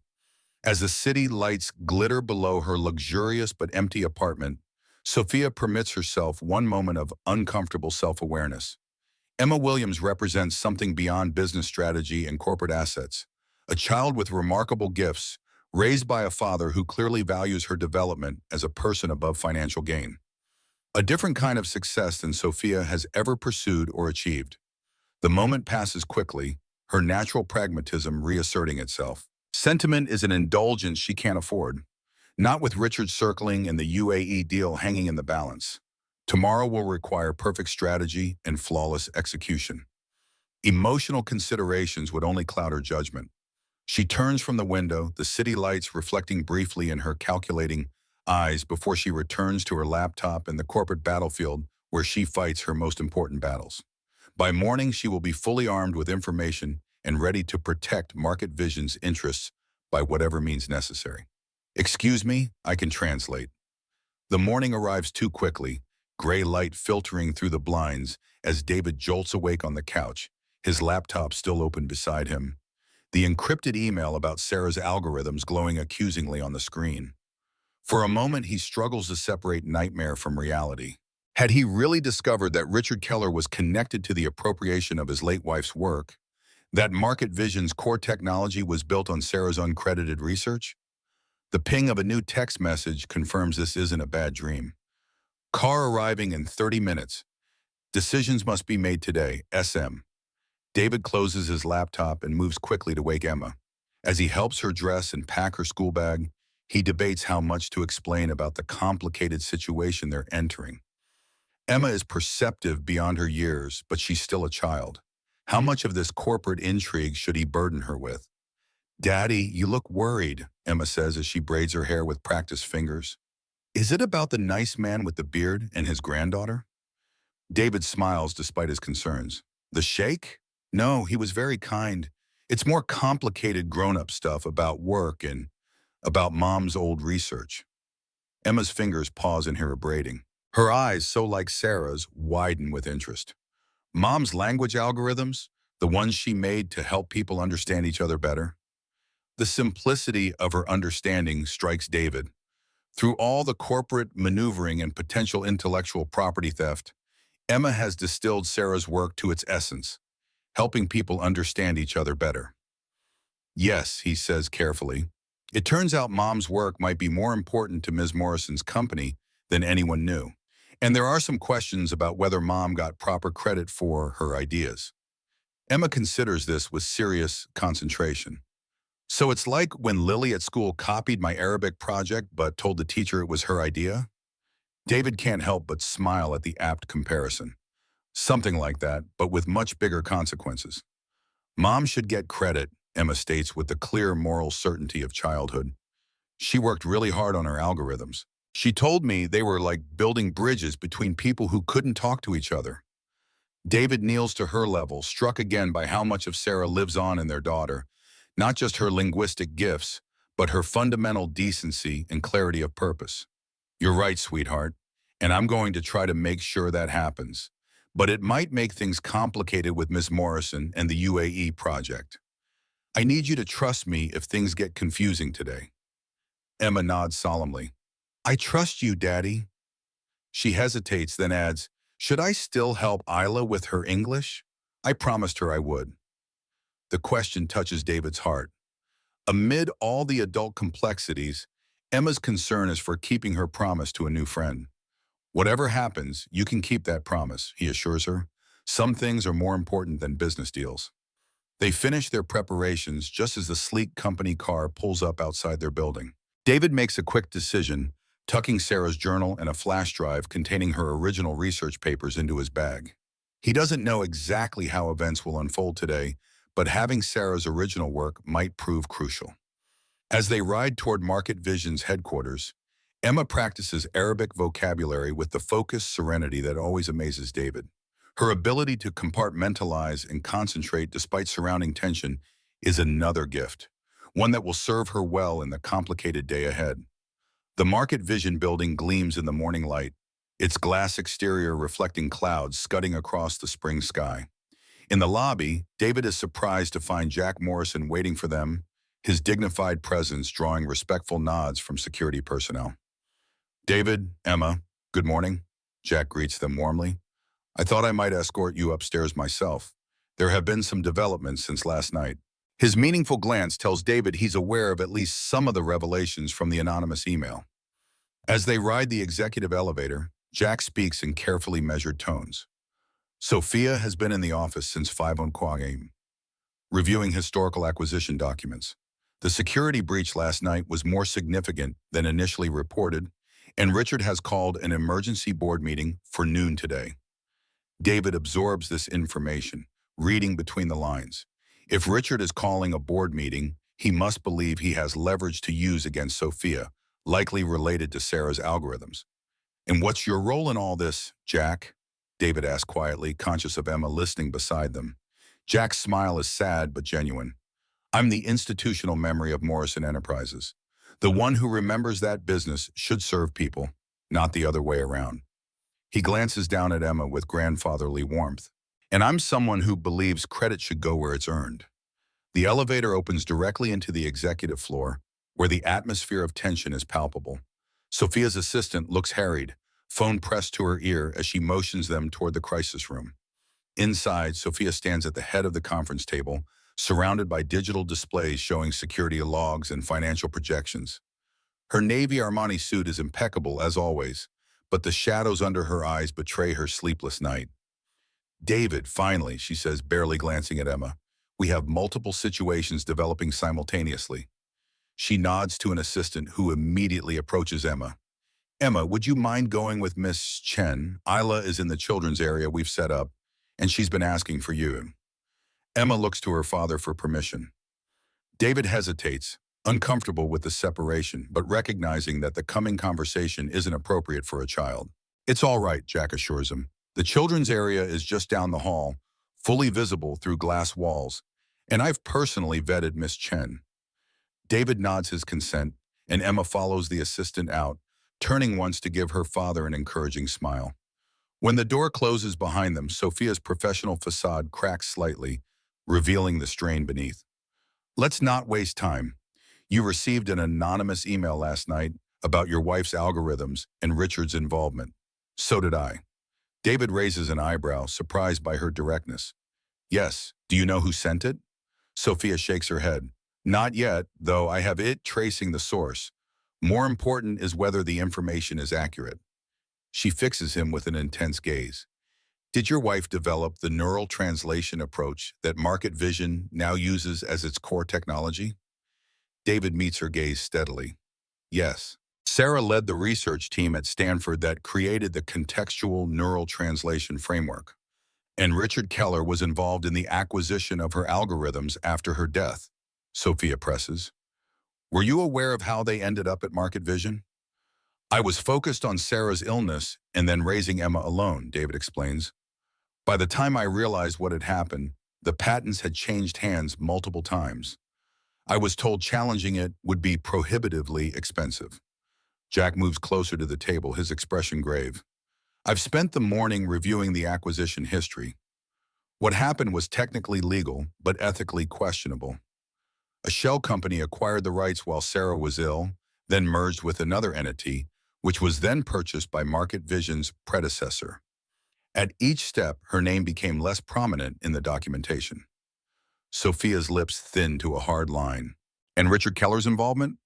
Jack pulls up documents on the main display.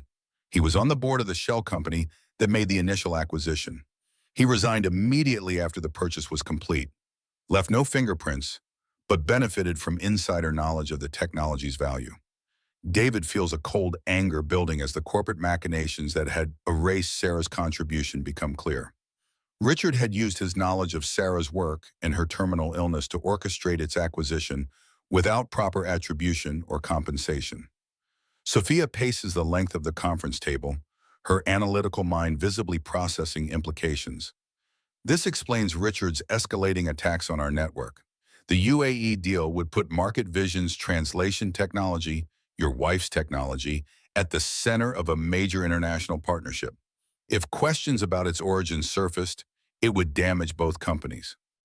Market Vision for using technology without proper attribution, Jack finishes, and TechBridge for Richard's role in the original appropriation. David watches this exchange with growing suspicion.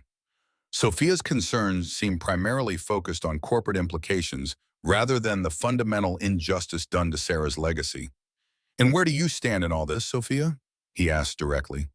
"You have known about this situation for less than 24 hours, but your concern seems to be protecting market vision rather than addressing the underlying wrong." Sophia stops pacing, meeting his challenge with unexpected candor. "My first instinct was exactly that. Protect the company at all costs." She glances at her uncle, something like embarrassment crossing her features. "Jack reminded me that companies exist to serve people, not the other way around." Jack nods encouragement, and Sophia continues with visible effort. "Your wife's work deserves recognition. As her heir, Emma deserves appropriate compensation. And She hesitates, the words seeming to physically pain her. "I apologize that Market Vision benefited from work that wasn't properly credited or compensated." The apology, however difficult for Sophia to deliver, seems genuine. David feels some of his suspicion eased, though caution remains. "What do you propose?" Sophia gestures to a legal document on the table. "Full recognition of Sarah Williams as the primary developer of our core translation algorithm. Retroactive royalties for all commercial applications since acquisition, and a trust established for Emma as Sarah's heir, with significant equity in the company itself." The offer is more generous than David had anticipated, suggesting Sophia recognizes both the moral imperative and the potential legal vulnerability of Market Vision's position. Before he can respond, Jack adds his own perspective. "I've reviewed the terms. They're fair, even generous. But there's a more immediate concern: Richard's board meeting at noon. My sources indicate he plans to reveal Sarah's uncredited contribution as a way to derail the UAE deal and force a merger between TechBridge and Market Vision, with him in control." Sophia's expression hardens.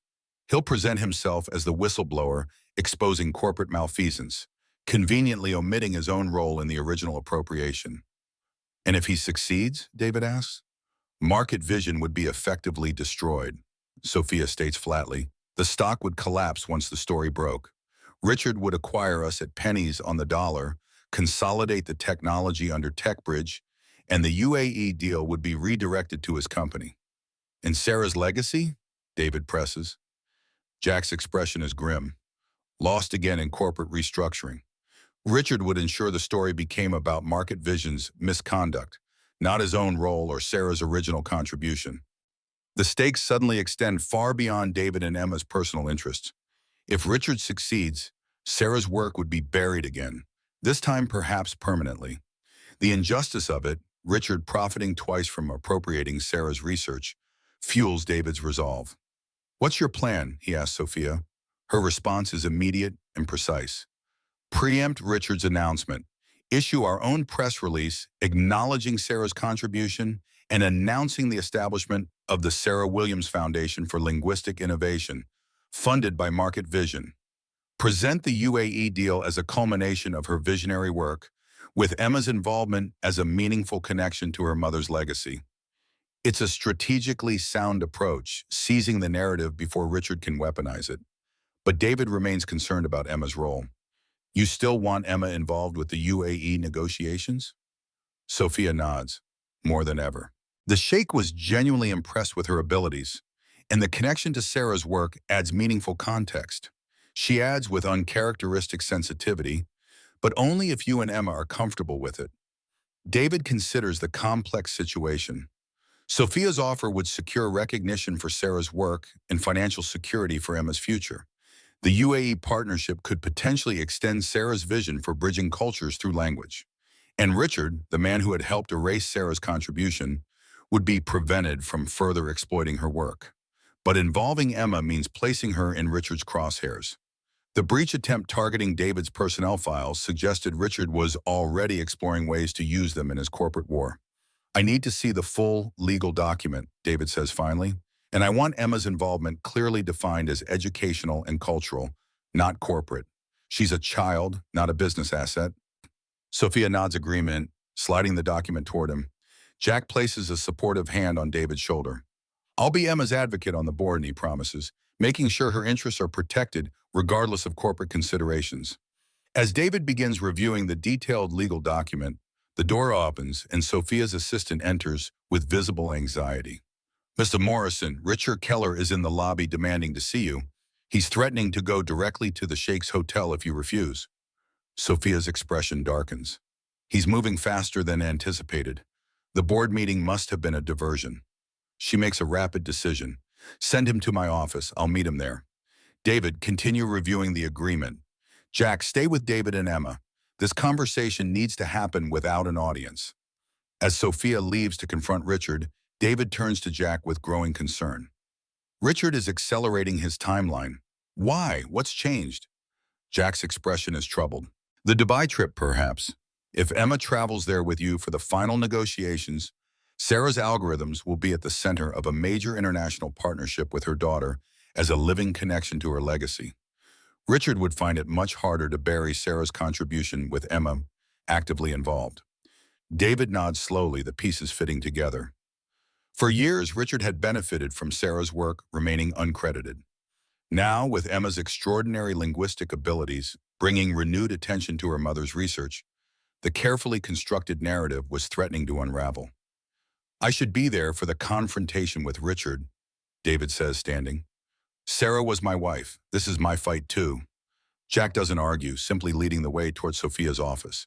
As they approach, they can hear raised voices through the glass walls. Sophia's controlled contralto contrasting with Richard's more aggressive baritone. "This is corporate suicide," Richard is saying as they enter. "Going public with this history will tank your stock and destroy stakeholder confidence. The sensible approach is a managed merger where both companies survive." Sophia notices David and Jack's arrival but gives no indication, keeping Richard's attention focused on her. "A merger where TechBridge conveniently gains control of technology you helped appropriate from its original creator? I think not." Richard turns, his expression darkening as he registers David's presence. His silver hair is perfectly styled as always, his Tom Ford suit immaculate, but a vein pulses visibly at his temple, the only outward sign of stress. "Ah, the grieving widower makes his appearance," he says with cold sarcasm. "Has Sophia convinced you she's the champion of your wife's legacy?" A touching narrative, if somewhat belated. David meets his gaze steadily. "You knew Sarah, worked with her, watched her develop the algorithms that made both your companies successful. Then you helped ensure her contribution was erased from the record." Richard's laugh holds no humor. "Business is business, David. Sarah was a brilliant academic with no interest in commercialization. I saw the potential. She didn't. That's not theft. It's vision." The casual dismissal of Sarah's contribution fuels David's anger, but he maintains his composure. Sarah was developing applications for her research when she became ill. Her focus was helping people communicate across cultural divides, not maximizing profit. "A charming but economically naive goal," Richard replies dismissively. "The technology needed commercial framework to reach its potential. I provided that." He turns back to Sophia, clearly considering David a secondary concern. "My offer stands. A managed merger, shared leadership during transition, minimal disruption for shareholders." Sophia's smile is coldly professional. "And if I refuse?" Richard's expression hardens. "Then I present evidence to the board that Market Vision's core technology was acquired through ethically questionable means, with critical information about its origins concealed from shareholders. The stock collapses, the UAE deal disintegrates, and I acquire the remains at market value." "And your own role in that acquisition," Jack interjects, "the shell company you directed that made the initial purchase, your resignation immediately afterward, those facts become public too." Richard's confidence doesn't waver. Business journalists will focus on Market Vision's current misconduct, not decade-old transactions by defunct entities. The public has a limited attention span for corporate malfeasance. He's right, David realizes. In the court of public opinion, Sophia and Market Vision would be cast as the villains, while Richard's more subtle manipulation would be lost in the complexities of corporate acquisitions. Sophia seems to reach the same conclusion, her expression calculating as she reassesses her position. Before she can respond, the office door opens again, and Emma enters, followed by a flustered assistant. "I'm sorry, Ms. Morrison," the woman apologizes. Emma was very insistent about joining her father. Richard's attention snaps to the small figure in the doorway, his expression shifting subtly as he registers Emma's presence. Emma, meanwhile, studies him with solemn intensity, her eyes, so like Sarah's, moving between the adults with quiet assessment. "You must be Emma," Richard says, his tone shifting to avuncular warmth. "I knew your mother many years ago. She was a brilliant woman." Emma doesn't smile, continuing to study him with unnerving focus. "She didn't like people taking credit for her work," she says simply. "She said ideas should make bridges, not walls." The directness of the statement, delivered in a child's clear voice, creates a moment of uncomfortable silence. Richard recovers quickly, his smile not reaching his eyes. "Your mother was an idealist. Sometimes practical considerations require compromises." Emma shakes her head with the certainty of childhood. "Not with the truth. Mom said that's never a good compromise." David moves to Emma's side, placing a protective hand on her shoulder. The confrontation has taken an unexpected turn with her arrival, and he isn't sure whether to remove her from this tense adult situation or let her presence serve as a living reminder of what is truly at stake. Richard makes the decision for him, checking his watch with exaggerated concern. "As enlightening as this family reunion has been, I have a board to address." He turns to Sophia, his expression hardening. "You have 2 hours to accept my merger proposal before I present my findings to the board and contact the financial press." As he moves to leave, Emma speaks again, her voice quiet but clear. "You're the bad code." Richard pauses, genuinely puzzled. "Excuse me?" "Mom talked about bad code in her algorithms," Emma explains, her young face serious. "Things that looked right but made the whole system wrong. She was fixing the bad code when she got sick." Richard's expression flickers with something like unease before he masters it. "Children and their fancies," he says dismissively, touching but irrelevant to the business at hand. After he departs, the room remains silent for a moment, the adults processing Emma's unexpected intervention. Sophia breaks the silence, kneeling to Emma's level with uncharacteristic gentleness. "Emma, what did you mean about bad code? Did your mother tell you about specific problems with her algorithms?" Emma nods solemnly. "She kept a special notebook.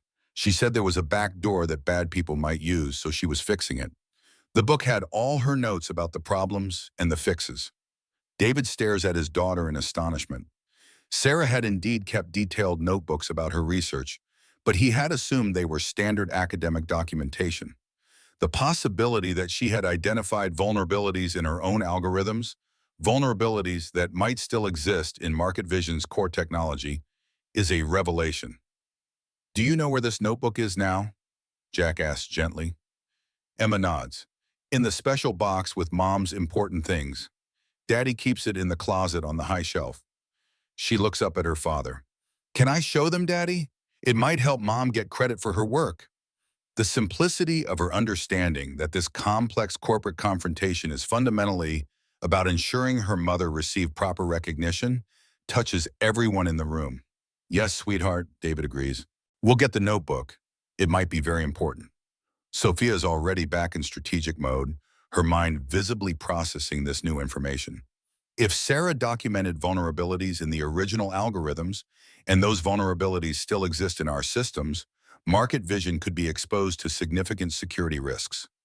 And if Richard knows about these vulnerabilities, Jack finishes, he could exploit them, especially if he helped implement the original algorithms without Sarah's planned fixes. David concludes grimly. The implications are staggering. Beyond the issue of credit and compensation, there might be fundamental security flaws in the technology both companies had built upon, flaws that Richard potentially knew about and could weaponize. Sophia makes a rapid decision. "David, take Emma home and find that notebook. Jack, contact the Sheikh and request a delay in tomorrow's meeting. I need to brief our security team on potential vulnerabilities." As they prepare to leave, Sophia adds with surprising humility, "And David, thank you for your willingness to work with us despite everything. Sarah's contribution deserves recognition, and Emma deserves to know her mother's work mattered." The acknowledgement seems to cost Sophia considerable effort, emotional expression clearly uncomfortable territory for her. David nods acceptance, recognizing the significance of this shift in her typically transactional approach. The ride to Queens passes in tense silence. David's mind racing with implications while Emma gazes out the window, seemingly lost in thoughts beyond her years. As they climb the 4 flights to their apartment, Emma takes her father's hand. "Richard is a bad man, isn't he?" she asks simply. "He stole Mom's work, and now he's trying to hurt Ms. Morrison." David considers how to respond to this accurate but simplified assessment. "Richard made choices that weren't honest or fair," he says carefully, "and now he's trying to protect himself instead of fixing his mistakes." Emma nods as if this confirms something she had already concluded. "The notebook will help," she says with certainty. "Mom was really smart about fixing problems." Inside the apartment, David retrieves the box of Sarah's personal effects from the high closet shelf, items too painful to display, but too precious to discard. Together, they sit on the living room floor as he opens it. The familiar scent of Sarah's perfume, it is still faintly present after all these years. Among photographs, letters, and personal mementos lies a worn leather notebook with "Algorithm Vulnerability Analysis" written on the cover in Sarah's precise handwriting. David opens it carefully, finding pages of detailed technical notes, diagrams, and code segments. Much of it is beyond his understanding. Despite his technical background, Sarah had operated at a rarefied level of computational linguistics that few could follow. He takes pictures of key pages, sending them to Sophia with a brief explanation. Within minutes, his phone rings. "David, this is critically important," Sophia says without preamble.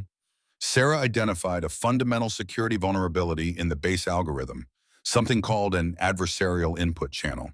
Our technical team says it essentially creates a backdoor that could allow someone with knowledge of the original code to insert manipulated datasets."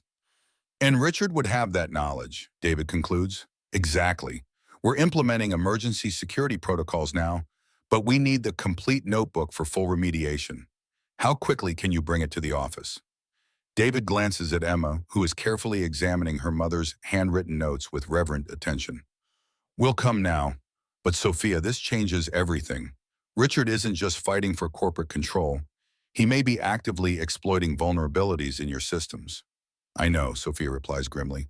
"The security team has found evidence of exactly that. Subtle data manipulation that's been ongoing for months. Small enough to avoid detection, but potentially catastrophic in aggregate. The UAE translation demonstration tomorrow could be compromised if we don't implement Sarah's fixes." The stakes have escalated dramatically.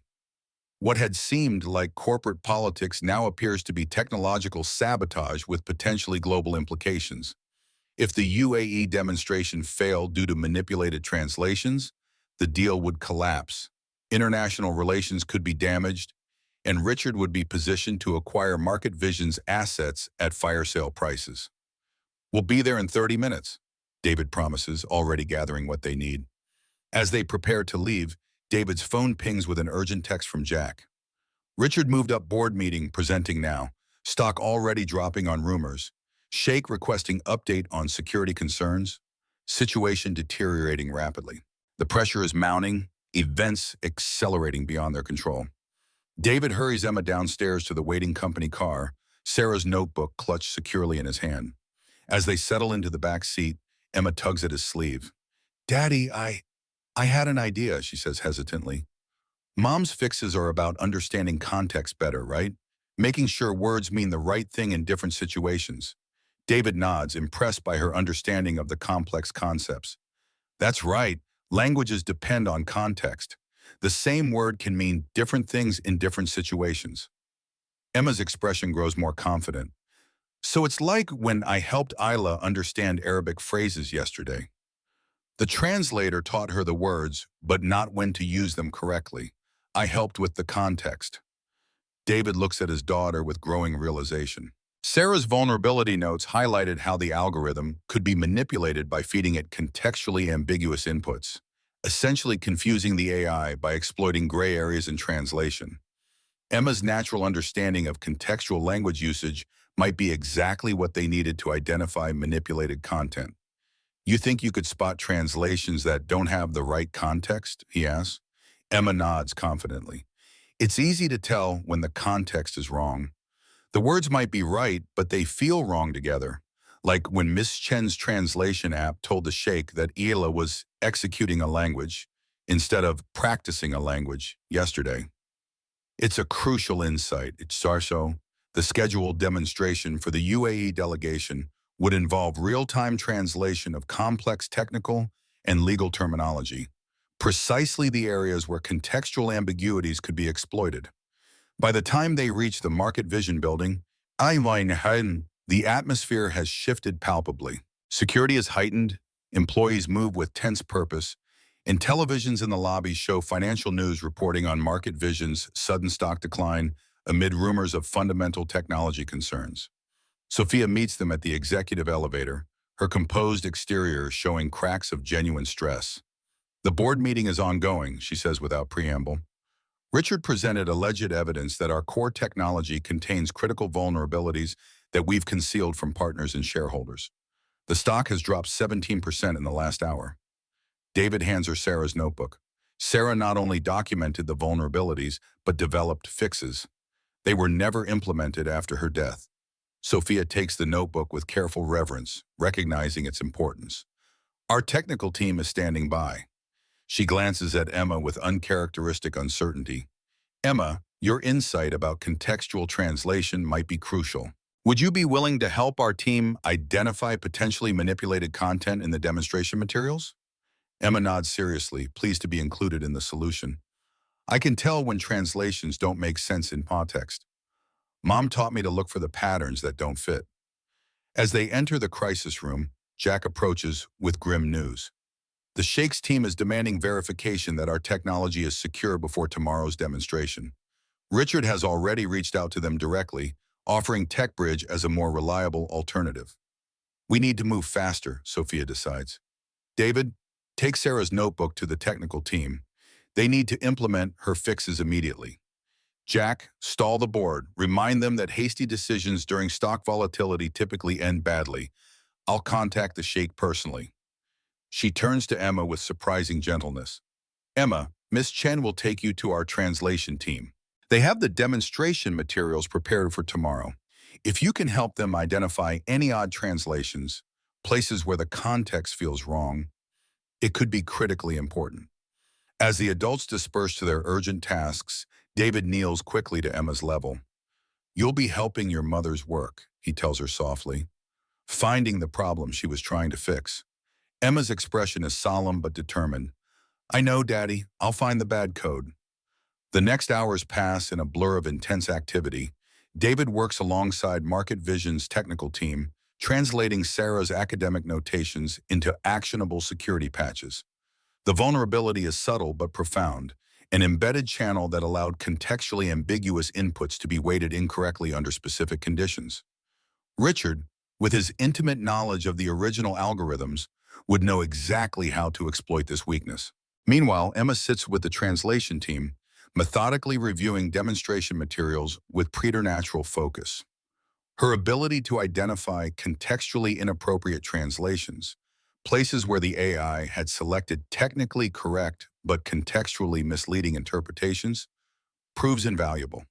The team discovers dozens of subtly manipulated inputs that would have caused embarrassing or potentially offensive mistranslations during the critical demonstration. By late afternoon, the crisis has reached its peak. The Market Vision Board remains in emergency session. The stock has fallen 23%, and financial analysts are speculating about a potential TechBridge takeover. The Sheikh's team has postponed their decision about continuing the partnership, awaiting proof that the translation technology is reliable. David, Sophia, Jack, and Emma gather in Sophia's office to assess their progress. The technical team has implemented most of Sarah's security patches, but complete verification will take hours they don't have. The translation team has identified and corrected the manipulated content in the demonstration materials, but the damage to market confidence is already severe. We're running out of time, Sophia acknowledges, her usual corporate polish giving way to genuine concern. The board is wavering. Several members are arguing that Richard's merger offer provides the only viable path forward given the security concerns and market reaction. And the Sheikh's team is skeptical, Jack adds. They're considering Richard's alternative proposal, viewing it as the safer option given today's revelations. The situation seems increasingly hopeless. Even with Sarah's fixes being implemented in the manipulated content identified, the narrative has shifted decisively in Richard's favor. Market confidence, once lost, is difficult to restore, and the UAE partners understandably prioritize reliability over all other considerations. Emma, who has been quietly listening to the adults' discussion, suddenly speaks up. We need to show them, not just tell them. The adults turn to her with varying degrees of surprise and curiosity. Show them what, sweetheart? David asks. Emma's expression is earnest, her young face serious beyond her years. That mom's way works better, that finding the right context matters more than just the right words. She turns to Sophia with unexpected confidence. You said the sheikh likes me because I understand the culture, not just the language. We need to show him how mom's algorithms do the same thing. Understand the whole meaning, not just the words. Sophia studies Emma with growing respect. What are you suggesting? Emma's response comes with the clarity of childhood logic. A real test, not just prepared examples. Something no one could fake or prepare for. Let the sheikh choose anything he wants translated and show how mom's fixed algorithms get it right when Richard's version would get it wrong. It is brilliantly simple. A live, unscripted demonstration would be difficult for Richard to manipulate in advance and would showcase the effectiveness of Sarah's security patches and contextual improvements. A public demonstration, Jack muses, warming to the idea. Invite financial analysts, board members, and the sheikh's team. Richard would have to attend or appear to be avoiding direct comparison. Sophia's expression shifts from doubt to calculated assessment. It's high risk. If anything goes wrong, we're finished. But if it works, if we can demonstrably prove our technology's superiority and security, the stock would stabilize. The board would reject Richard's merger proposal, David continues, seeing the potential, and the sheikh would proceed with the partnership. And mom would get credit for saving everything, Emma adds simply, bringing the conversation back to what matters most to her.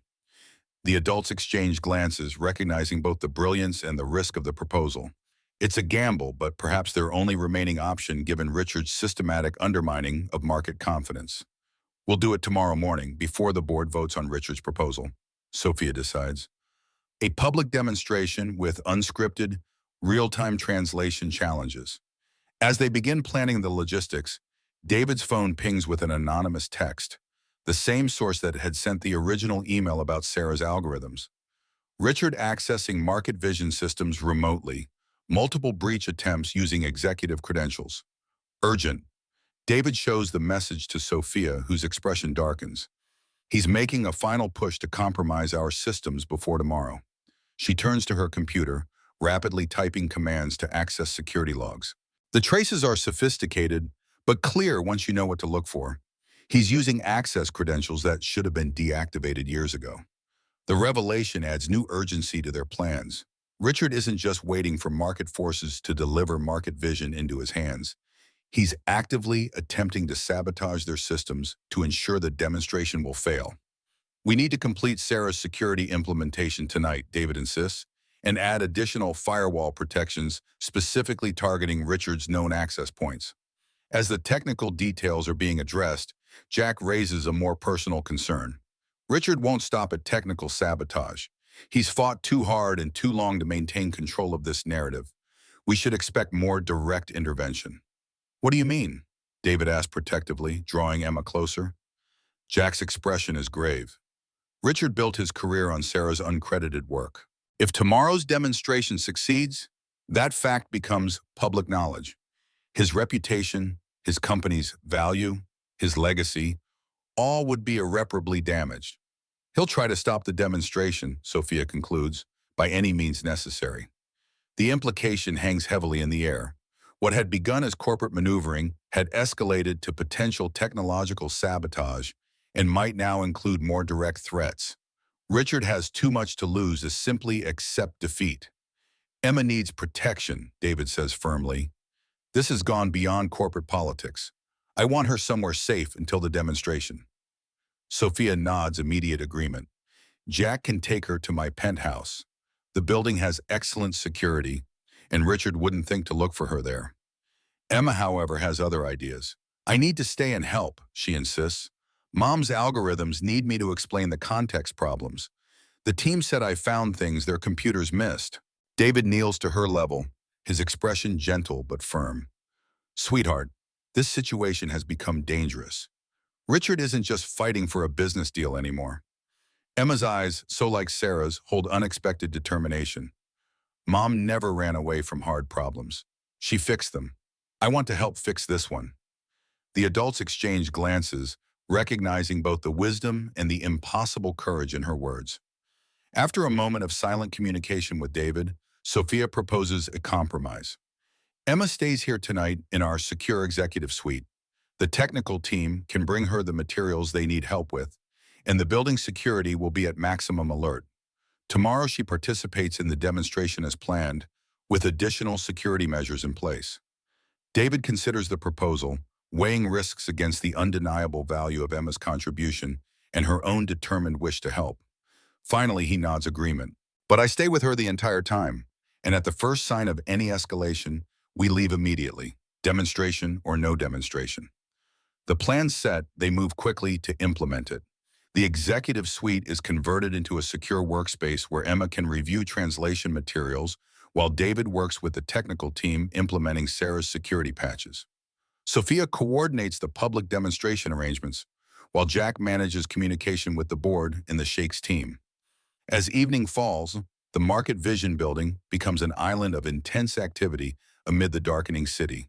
Additional security personnel patrol the perimeters. Access to the executive floor is restricted to essential personnel, and Emma works diligently alongside linguistics experts, identifying contextual anomalies in the translation database. David watches his daughter with a mixture of pride and concern. Her focus is absolute, her insights consistently valuable, her determination unwavering. She is, in every meaningful way, Sarah's daughter, brilliant, compassionate, and uncompromising in pursuit of what she believes is right. Around midnight, as Emma finally succumbs to exhaustion and falls asleep on the executive suite's comfortable couch, Sophia joins David in quiet conversation. She's extraordinary, Sophia says softly, watching the sleeping child with genuine admiration. Not just her linguistic abilities, but her moral clarity. She sees straight to the heart of things. David nods gently, covering Emma with a blanket. She always has. Even as a toddler, she could cut through complications to the simple truth underneath. Sarah was the same way. Sophia's expression grows reflective, a rare moment of personal vulnerability breaking through her corporate persona. I never had that clarity. Numbers, strategies, market projections, those make sense to me. People's motivations, emotional contexts, those have always been foreign languages I couldn't quite master. The admission seems to cost her considerable effort, as if acknowledging a personal deficiency she typically conceals behind professional competence. Sarah believed understanding context was the key to true communication, David says quietly. Not just in languages, but in human relationships. Her algorithms were an attempt to build that contextual understanding into artificial systems. Sophia glances at Sarah's notebook, which lies open on a nearby desk. All these years, we've been using a version of her work that lacked the crucial improvements she was developing. Improvements that might have prevented Richard from exploiting vulnerabilities. The regret in her voice seems genuine, a rare moment of personal responsibility rather than corporate calculation. David feels a surprising empathy for this woman who operates in a world so different from his own, yet who clearly values Sarah's contribution and Emma's extraordinary gifts. Tomorrow will determine whether Sarah's complete vision finally gets implemented, he says, and whether her name is restored to its rightful place in the history of this technology. Sophia's expression hardens with renewed determination. Richard won't succeed in erasing her contribution a second time, not if I have anything to say about it. As she leaves to make final preparations for the morning demonstration, David settles into a chair near Emma, maintaining his protective vigil through the quiet hours of the night. His mind drifts to Sarah, her brilliance, her passion for breaking down barriers between languages and cultures, her determination to make technology serve human connection rather than replace it. Tomorrow will determine whether her vision will finally be fully realized, her contribution acknowledged, her legacy secured for Emma's future. And it will determine whether Richard Keller will face consequences for his role in appropriating her work or will succeed in his years-long effort to claim credit for innovations that were never truly his. David glances at his sleeping daughter, her face peaceful, despite the extraordinary pressures of the day. In her, Sarah's most important work lives on. Not just linguistic brilliance, but the fundamental desire to help people understand each other better. Whatever tomorrow brings, that legacy is secure. Morning arrives with a sense of momentous anticipation. The Market Vision building buzzes with carefully controlled activity as final preparations are made for the public demonstration. Financial news channels report on the upcoming event, speculating about its implications for the company's falling stock price and the rumored security vulnerabilities in its core technology. Emma awakes refreshed and immediately ready to continue her work, reviewing the final demonstration materials with the linguistics team while David coordinates with security. Sophia, immaculate in a power suit that projects confidence she might not entirely feel, manages last-minute logistics and fields calls from concerned board members. By 9:00 a.m., the large demonstration hall on the building's ground floor has been transformed into a showcase venue. A central stage features translation technology displays, with seating arranged for board members, financial analysts, media representatives, and the UAE delegation. Security is visible but unobtrusive, with personnel strategically positioned throughout the space. As the audience begins to arrive, Jack approaches David and Emma in the preparation room behind the stage. "The Sheikh and his team are here," he reports, including Isla, who specifically asked for Emma. Emma brightens at the mention of her new friend. "Can I see her before we start?" David hesitates, security concerns warring with his desire to support Emma's friendship. Sophia, overhearing the exchange, makes a characteristic executive decision. "I'll escort Emma to greet the Sheikh and Ila. It's a diplomatic courtesy that will help set a positive tone for the demonstration." As Sophia leads Emma to meet the UAE delegation, Jack draws David aside with grave news. Richard arrived with his technical team and 3 board members who support his merger proposal. And he's brought this. He hands David a legal document with the Tech Bridge letterhead. It's a cease and desist order claiming intellectual property infringement, Jack explains. He's asserting that Sarah's security patches are actually based on proprietary Tech Bridge technology developed after her death. David scans the document with mounting anger. It's a desperate delaying tactic. Sarah documented these fixes before she became ill. Her notebook is dated and witnessed. Jack nods grimly. "We know that, but the legal challenge creates doubt at a critical moment. Several board members are already suggesting postponing the demonstration until the intellectual property issues are clarified. It's a clever maneuver using legal threats to prevent the very demonstration that would expose Richard's exploitation of Sarah's work." Before David can respond, Sophia returns with Emma, her expression controlled, but tension evident in her posture. "Richard has spoken with the Sheikh," she reports quietly, suggested that today's demonstration is based on stolen Tech Bridge intellectual property. The Sheikh is concerned about proceeding, given the legal uncertainties. Emma, sensing the adult's distress, speaks up with characteristic directness. "Did you show him Mom's notebook? With the dates and her signature?" Sophia blinks, momentarily taken aback by the simple solution. "No, we were focused on the technical preparations." Emma's expression is earnestly practical. "Mom always said evidence matters more than arguments. She kept really good records because science needs proof." "Out of the mouths of babes," Jack smiles with genuine appreciation. "She's absolutely right. The notebook provides documented evidence that predates any Tech Bridge claims." Sophia makes an immediate decision. "David, bring Sarah's notebook. We'll show it directly to the Sheikh before the demonstration begins. Emma, would you be willing to explain to the Sheikh how you've been helping identify contextual translation issues?"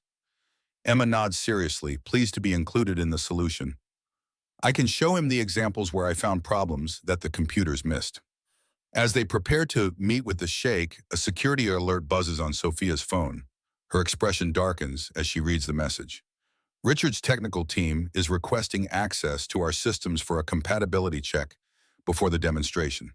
It's a transparent attempt to interfere with our implementation of Sarah's security patches."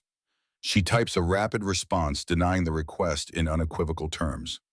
Then, with the calm authority that characterizes her professional persona, she leads their small group toward the private room where the Sheikh awaits.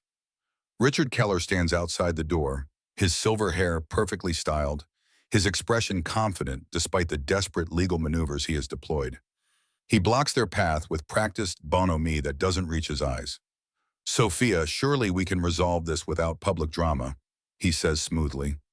"The intellectual property issues are complex, but a joint demonstration highlighting the complementary strengths of our companies would satisfy all parties. It's a last-ditch effort to prevent the demonstration from proceeding as planned, an attempt to muddy the waters by presenting TechBridge and Market Vision as partners rather than competitors with fundamentally different approaches to Sarah's technology." Sophia's smile is glacial. "I think not, Richard. The Sheikh deserves to see the authentic implementation of Sarah Williams's complete vision, including the security patches you prevented from being implemented after her death." Richard's confident facade cracks slightly, revealing the desperation beneath. "You're making a grave mistake. The technical risks alone are fully mitigated by Sarah's original security protocols," David interrupts, holding up her notebook as evidence. "Protocols you deliberately omitted when commercializing her work."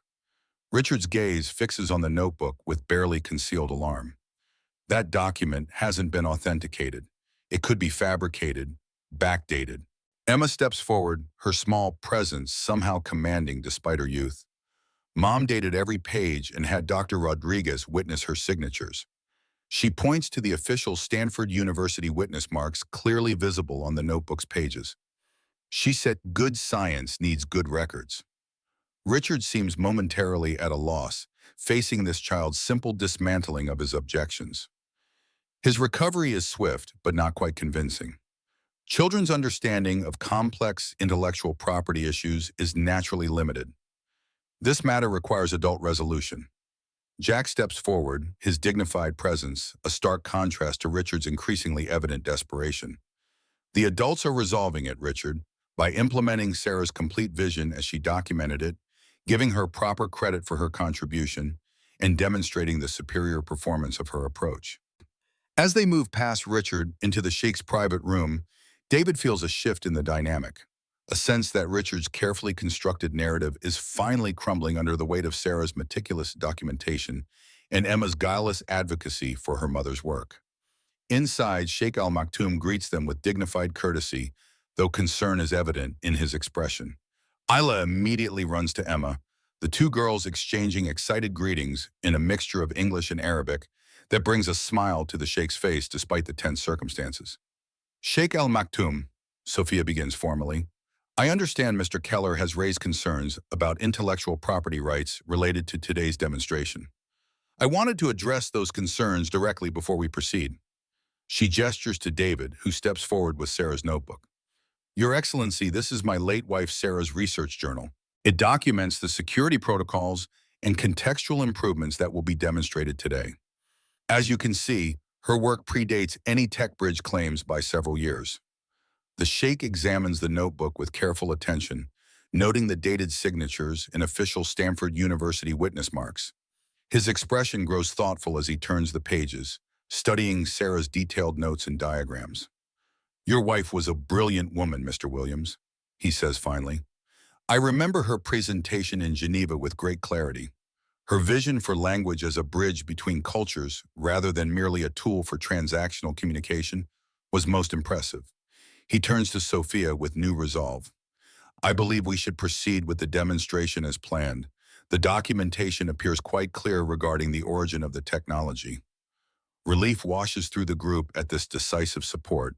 As they prepare to return to the demonstration hall, Emma tugs at the Sheikh's sleeve with the natural directness children can employ even with world leaders. "Your Excellency," she says politely, "Richard doesn't want people to know that Mom created the special algorithms because then he wouldn't get credit for them. But Mom always said truth matters more than who gets credit." The Sheikh regards Emma with genuine warmth. "Your mother was wise as well as brilliant, and you are very much her daughter." The demonstration proceeds as planned, with Sophia introducing the event to the assembled audience of board members, financial analysts, media representatives, and the UAE delegation. Richard sits in the front row, his expression carefully neutral, though tension is evident in his rigid posture. "Today, we're demonstrating not just Market Vision's translation technology, but specifically the complete implementation of Dr. Sarah Williams' original algorithms, including security protocols and contextual improvements that were developed before her untimely death, but never fully implemented until now, Sophia announces, her voice clear and confident. On the large screens behind her, Sarah's photograph appears alongside images of her original research papers and notebook pages. In a strategic decision that had been finalized only that morning, Sophia continues with a public acknowledgement that shifts the narrative definitively. Market Vision acknowledges that Dr. Williams's contribution was not properly credited in our earlier implementations of this technology. Today, we correct that oversight by renaming our core translation engine the Williams Contextual Neural Framework in her honor and establishing the Sarah Williams Foundation for Linguistic Innovation with an initial endowment of $50 million. A murmur runs through the audience at this unprecedented public admission and generous response. Financial analysts are already typing rapidly on their devices, assessing the market implications of this dramatic narrative shift. Sophia continues smoothly, moving to the technical demonstration. To illustrate the unique capabilities of the Williams framework, particularly its contextual understanding across cultural divides, we invite the Sheikh to provide any text in Arabic for real-time translation without prior preparation or filtering. It's a bold move, an unscripted, real-time test that will clearly demonstrate whether Sarah's security patches and contextual improvements have been successfully implemented. Richard shifts uncomfortably in his seat, clearly aware of the high stakes of this public challenge. The Sheikh rises to the occasion, providing a complex passage from classical Arabic poetry that contains numerous cultural references and contextual subtleties. The kind of text that typically confounds automated translation systems, which might produce technically correct but contextually inappropriate interpretations. As the text appears on the main screen, the Williams framework processes it in real time, producing an English translation that captures not just the literal meaning, but the cultural nuances, poetic structure, and emotional resonance of the original. The result is displayed alongside translations from competitive systems, including tech bridges, which have produced technically accurate but contextually tone-deaf interpretations. The contrast is striking and immediately apparent even to non-experts in the audience. Where competitor systems produced awkward literal translations that missed cultural references and poetic intent, the Williams framework created fluid, contextually appropriate English that preserved the original's meaning and emotional impact. The Sheikh nods with evident approval, and financial analysts in the audience are again typing rapidly, the implications for Market Vision's market position immediately apparent. For the final demonstration, Sophia invites Emma to the stage to illustrate the human element that inspired Dr. Williams' approach to contextual translation. Her daughter Emma will work alongside our system to demonstrate how understanding cultural context creates meaningful communication. Emma steps forward with surprising poise for an 8-year-old in such a high-pressure situation. She and Isla, who joins her on stage at the Sheikh's encouragement, engage in a natural conversation that alternates between Arabic and English, with the Williams framework providing real-time translations on the screens behind them. The audience watches in fascination as the system captures not just the girls' words, but the cultural references, jokes, and emotional nuances that flow naturally in their bilingual exchange. When Emma intentionally uses a culturally specific Arabic idiom, the system correctly interprets its contextual meaning rather than producing a literal translation that would have made no sense in English.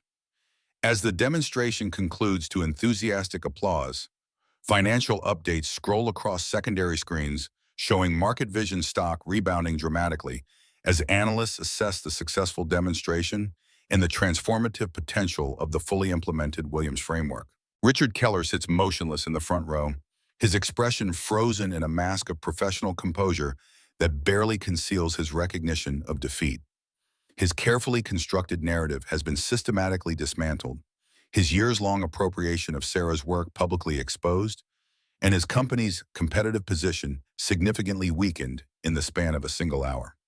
The Sheikh approaches the stage, his dignified presence commanding immediate attention from the audience. "I have seen enough," he announces. The Williams framework represents exactly the kind of contextual understanding and cultural sensitivity we require for our international medical communication systems. Market Vision's commitment to implementing Dr. Williams's complete vision with appropriate recognition of her contribution aligns with our values of innovation and integrity. He turns to Sophia with formal courtesy.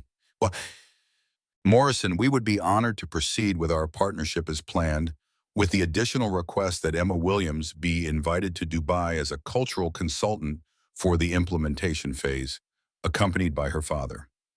Of course, Sophia agrees, her professional demeanor briefly softening with genuine pleasure.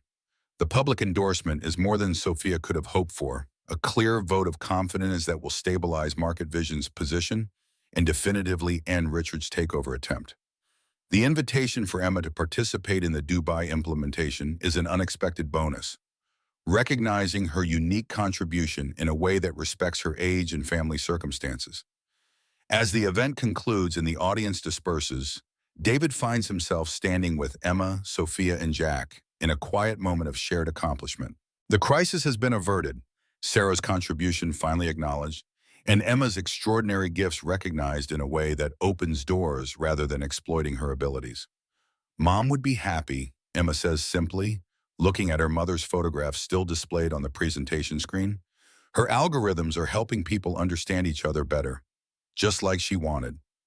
David pulls his daughter close, his heart full of pride and bittersweet joy. Yes, sweetheart, she would be very happy indeed. Sophia, typically reserved in emotional moments, surprises them with a genuine smile that transforms her usually calculated expression. The Sarah Williams Foundation will ensure her vision continues to expand, and Emma will always have a connection to her mother's legacy. Jack's contribution is more practical, but equally meaningful. The foundation will also review all applications of Sarah's algorithms to ensure proper attribution and appropriate compensation for her estate, meaning Emma's future education and opportunities will be secure. As they prepare to leave the demonstration hall, Richard Keller approaches their small group. His corporate mask has slipped, revealing a complex mixture of defeat, resentment, and something that might almost be respect. Impressive recovery, Sophia, he acknowledges grudgingly. The Williams Foundation is a particularly elegant solution. He glances at David and Emma, his expression unreadable. Sarah was always brilliant at finding the contextual connections others missed. Apparently that quality is hereditary. Without waiting for a response, he turns and leaves, his tall figure moving purposefully through the dispersing crowd. Whether his acknowledgement represents genuine recognition of defeat or merely a strategic retreat remains unclear, but his immediate threat to Market Vision and Sarah's legacy has been definitively neutralized. Sophia watches him go with the calculated assessment of a chess player who has successfully anticipated her opponent's moves. He'll regroup and try another approach eventually, but not against us and not involving Sarah's work. That chapter is closed. David isn't so certain. Richard has invested years in appropriating and profiting from Sarah's research. But for now, at least, the immediate battle has been won. Sarah's complete vision will be implemented, her contribution acknowledged, and Emma's connection to her mother's legacy secured. As they leave the building together, an unlikely alliance of corporate power, technical expertise, and childlike wisdom, Emma looks up at the adults with the simple clarity that characterizes her understanding of complex situations. Mom's algorithms are like bridges, she says thoughtfully. They help people understand each other better. But today, they also helped people understand Mom better, and that's important too. Out of the mouths of babes comes the perfect summary of what they have accomplished. Not just the technical implementation of Sarah's complete vision or the corporate victory over Richard's takeover attempt, but the human recognition of her contribution. The acknowledgement that behind the algorithms and technical specifications was a brilliant woman whose work deserved to be remembered and honored. As they step into the bright spring sunshine, David feels Sarah's presence more strongly than he has in years. Not as a painful absence, but as a living legacy embodied in their remarkable daughter and in the work that will now finally carry her name. 3 months pass with the speed that time acquires when filled with purpose and positive change. The morning sun streams through tall windows of a luxury hotel suite in Dubai, illuminating Emma as she sits cross-legged on a plush carpet surrounded by books, electronic tablets, and translation worksheets. Beside her, Ela mimics her posture, the two girls deep in conversation that flows effortlessly between Arabic and English. David watches from the doorway, still sometimes struck by how dramatically their lives have transformed since that fateful day when Emma had first spoken Arabic in the Market Vision boardroom. The Dubai implementation phase of the UAE partnership is nearing completion, with the Williams contextual neural framework exceeding performance expectations across all metrics. What had begun as a desperate corporate maneuver by Sophia has evolved into a genuine tribute to Sarah's vision, technology that truly bridges cultural and linguistic divides. The sheikh enters the suite, his dignified presence softened by the grandfatherly smile he reserves for the two girls who have become inseparable over the past months. Emma is a remarkable teacher, he observes to David. Ela's English has improved more in these months than in years with professional tutors. David nods, pride warming his voice. She has her mother's gift for making complex things understandable. Sarah always said, the best teachers build bridges from what people already know to what they're trying to learn. The sheikh's expression grows thoughtful. This is the essence of the Williams framework as well, building contextual bridges between languages rather than merely substituting words. Your wife's vision was truly revolutionary. David feels a familiar bittersweet ache that accompanies discussions of Sarah's work. Pride in her brilliance mingled with grief that she hadn't lived to see her vision fully realized. The sheikh, with the perceptiveness that characterizes his leadership, notices the momentary shadow crossing David's face. We honor the departed best by continuing their most important work, he says gently. In Emma and in the technology that now bears Sarah's name, her legacy continues to grow. Before David can respond, his phone buzzes with a message from Sophia. Board meeting concluded, final partnership documents approved unanimously, foundation charter ratified, arriving Dubai tonight with Jack for signing ceremony tomorrow.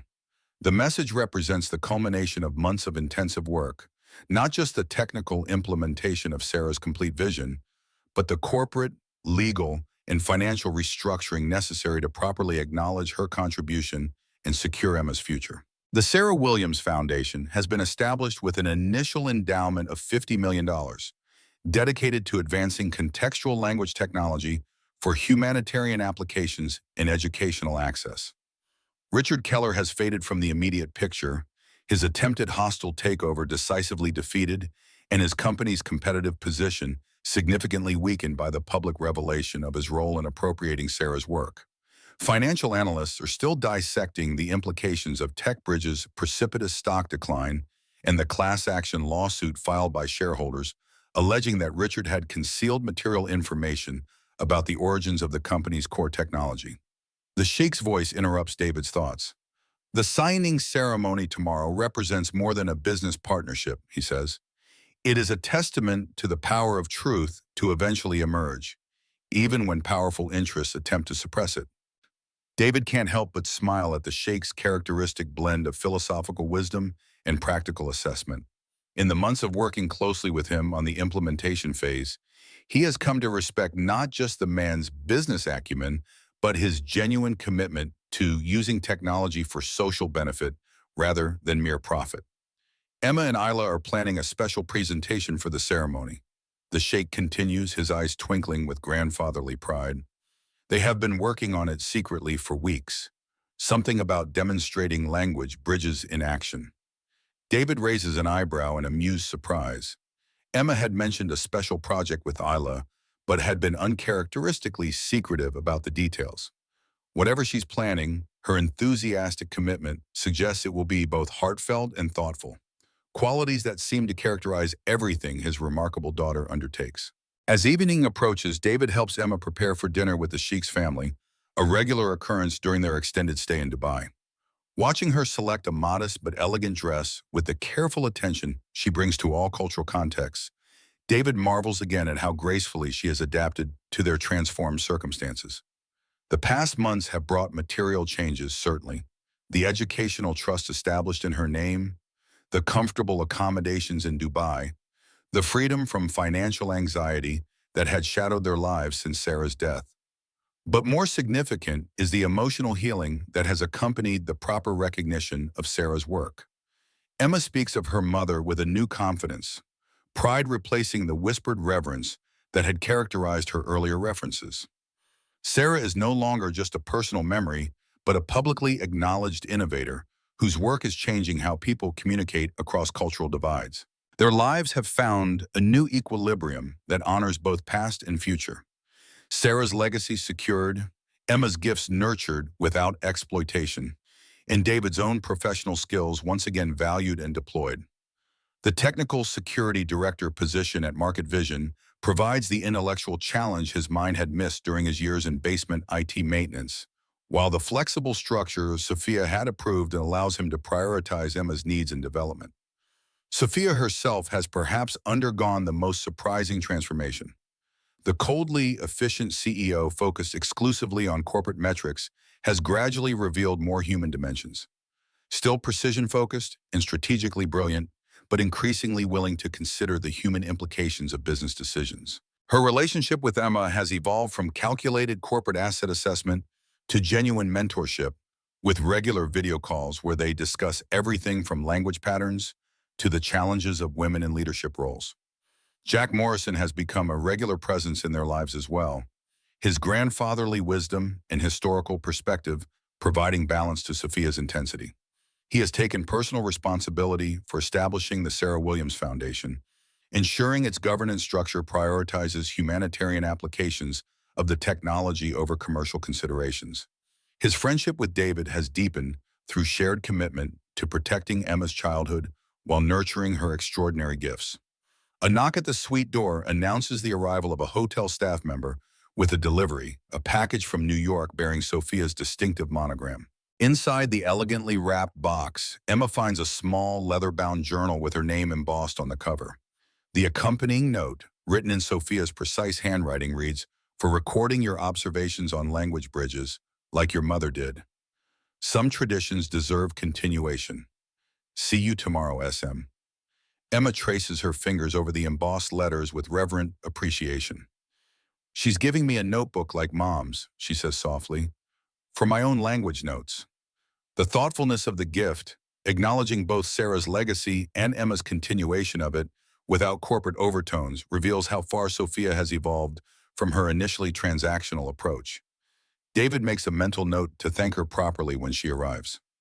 Later that evening, after dinner with the Sheikh's family and Emma's bedtime routine, David stands on the balcony of their suite, gazing out at the spectacular Dubai skyline. The juxtaposition of ancient desert and ultra-modern architecture seems an apt metaphor for their current situation, honoring the past while building toward a future neither he nor Sarah could have imagined for their daughter. His phone buzzes with a message from Jack. "Just landed. Sophia headed straight to hotel for preparation meeting. I'm bringing something Sarah would have wanted Emma to have. Breakfast tomorrow before ceremony?" David confirms the breakfast plans, curious about what Jack might be bringing. The older man has become a dedicated advocate for Sarah's legacy, using his extensive business connections to ensure her contribution to computational linguistics receives proper academic and industry recognition.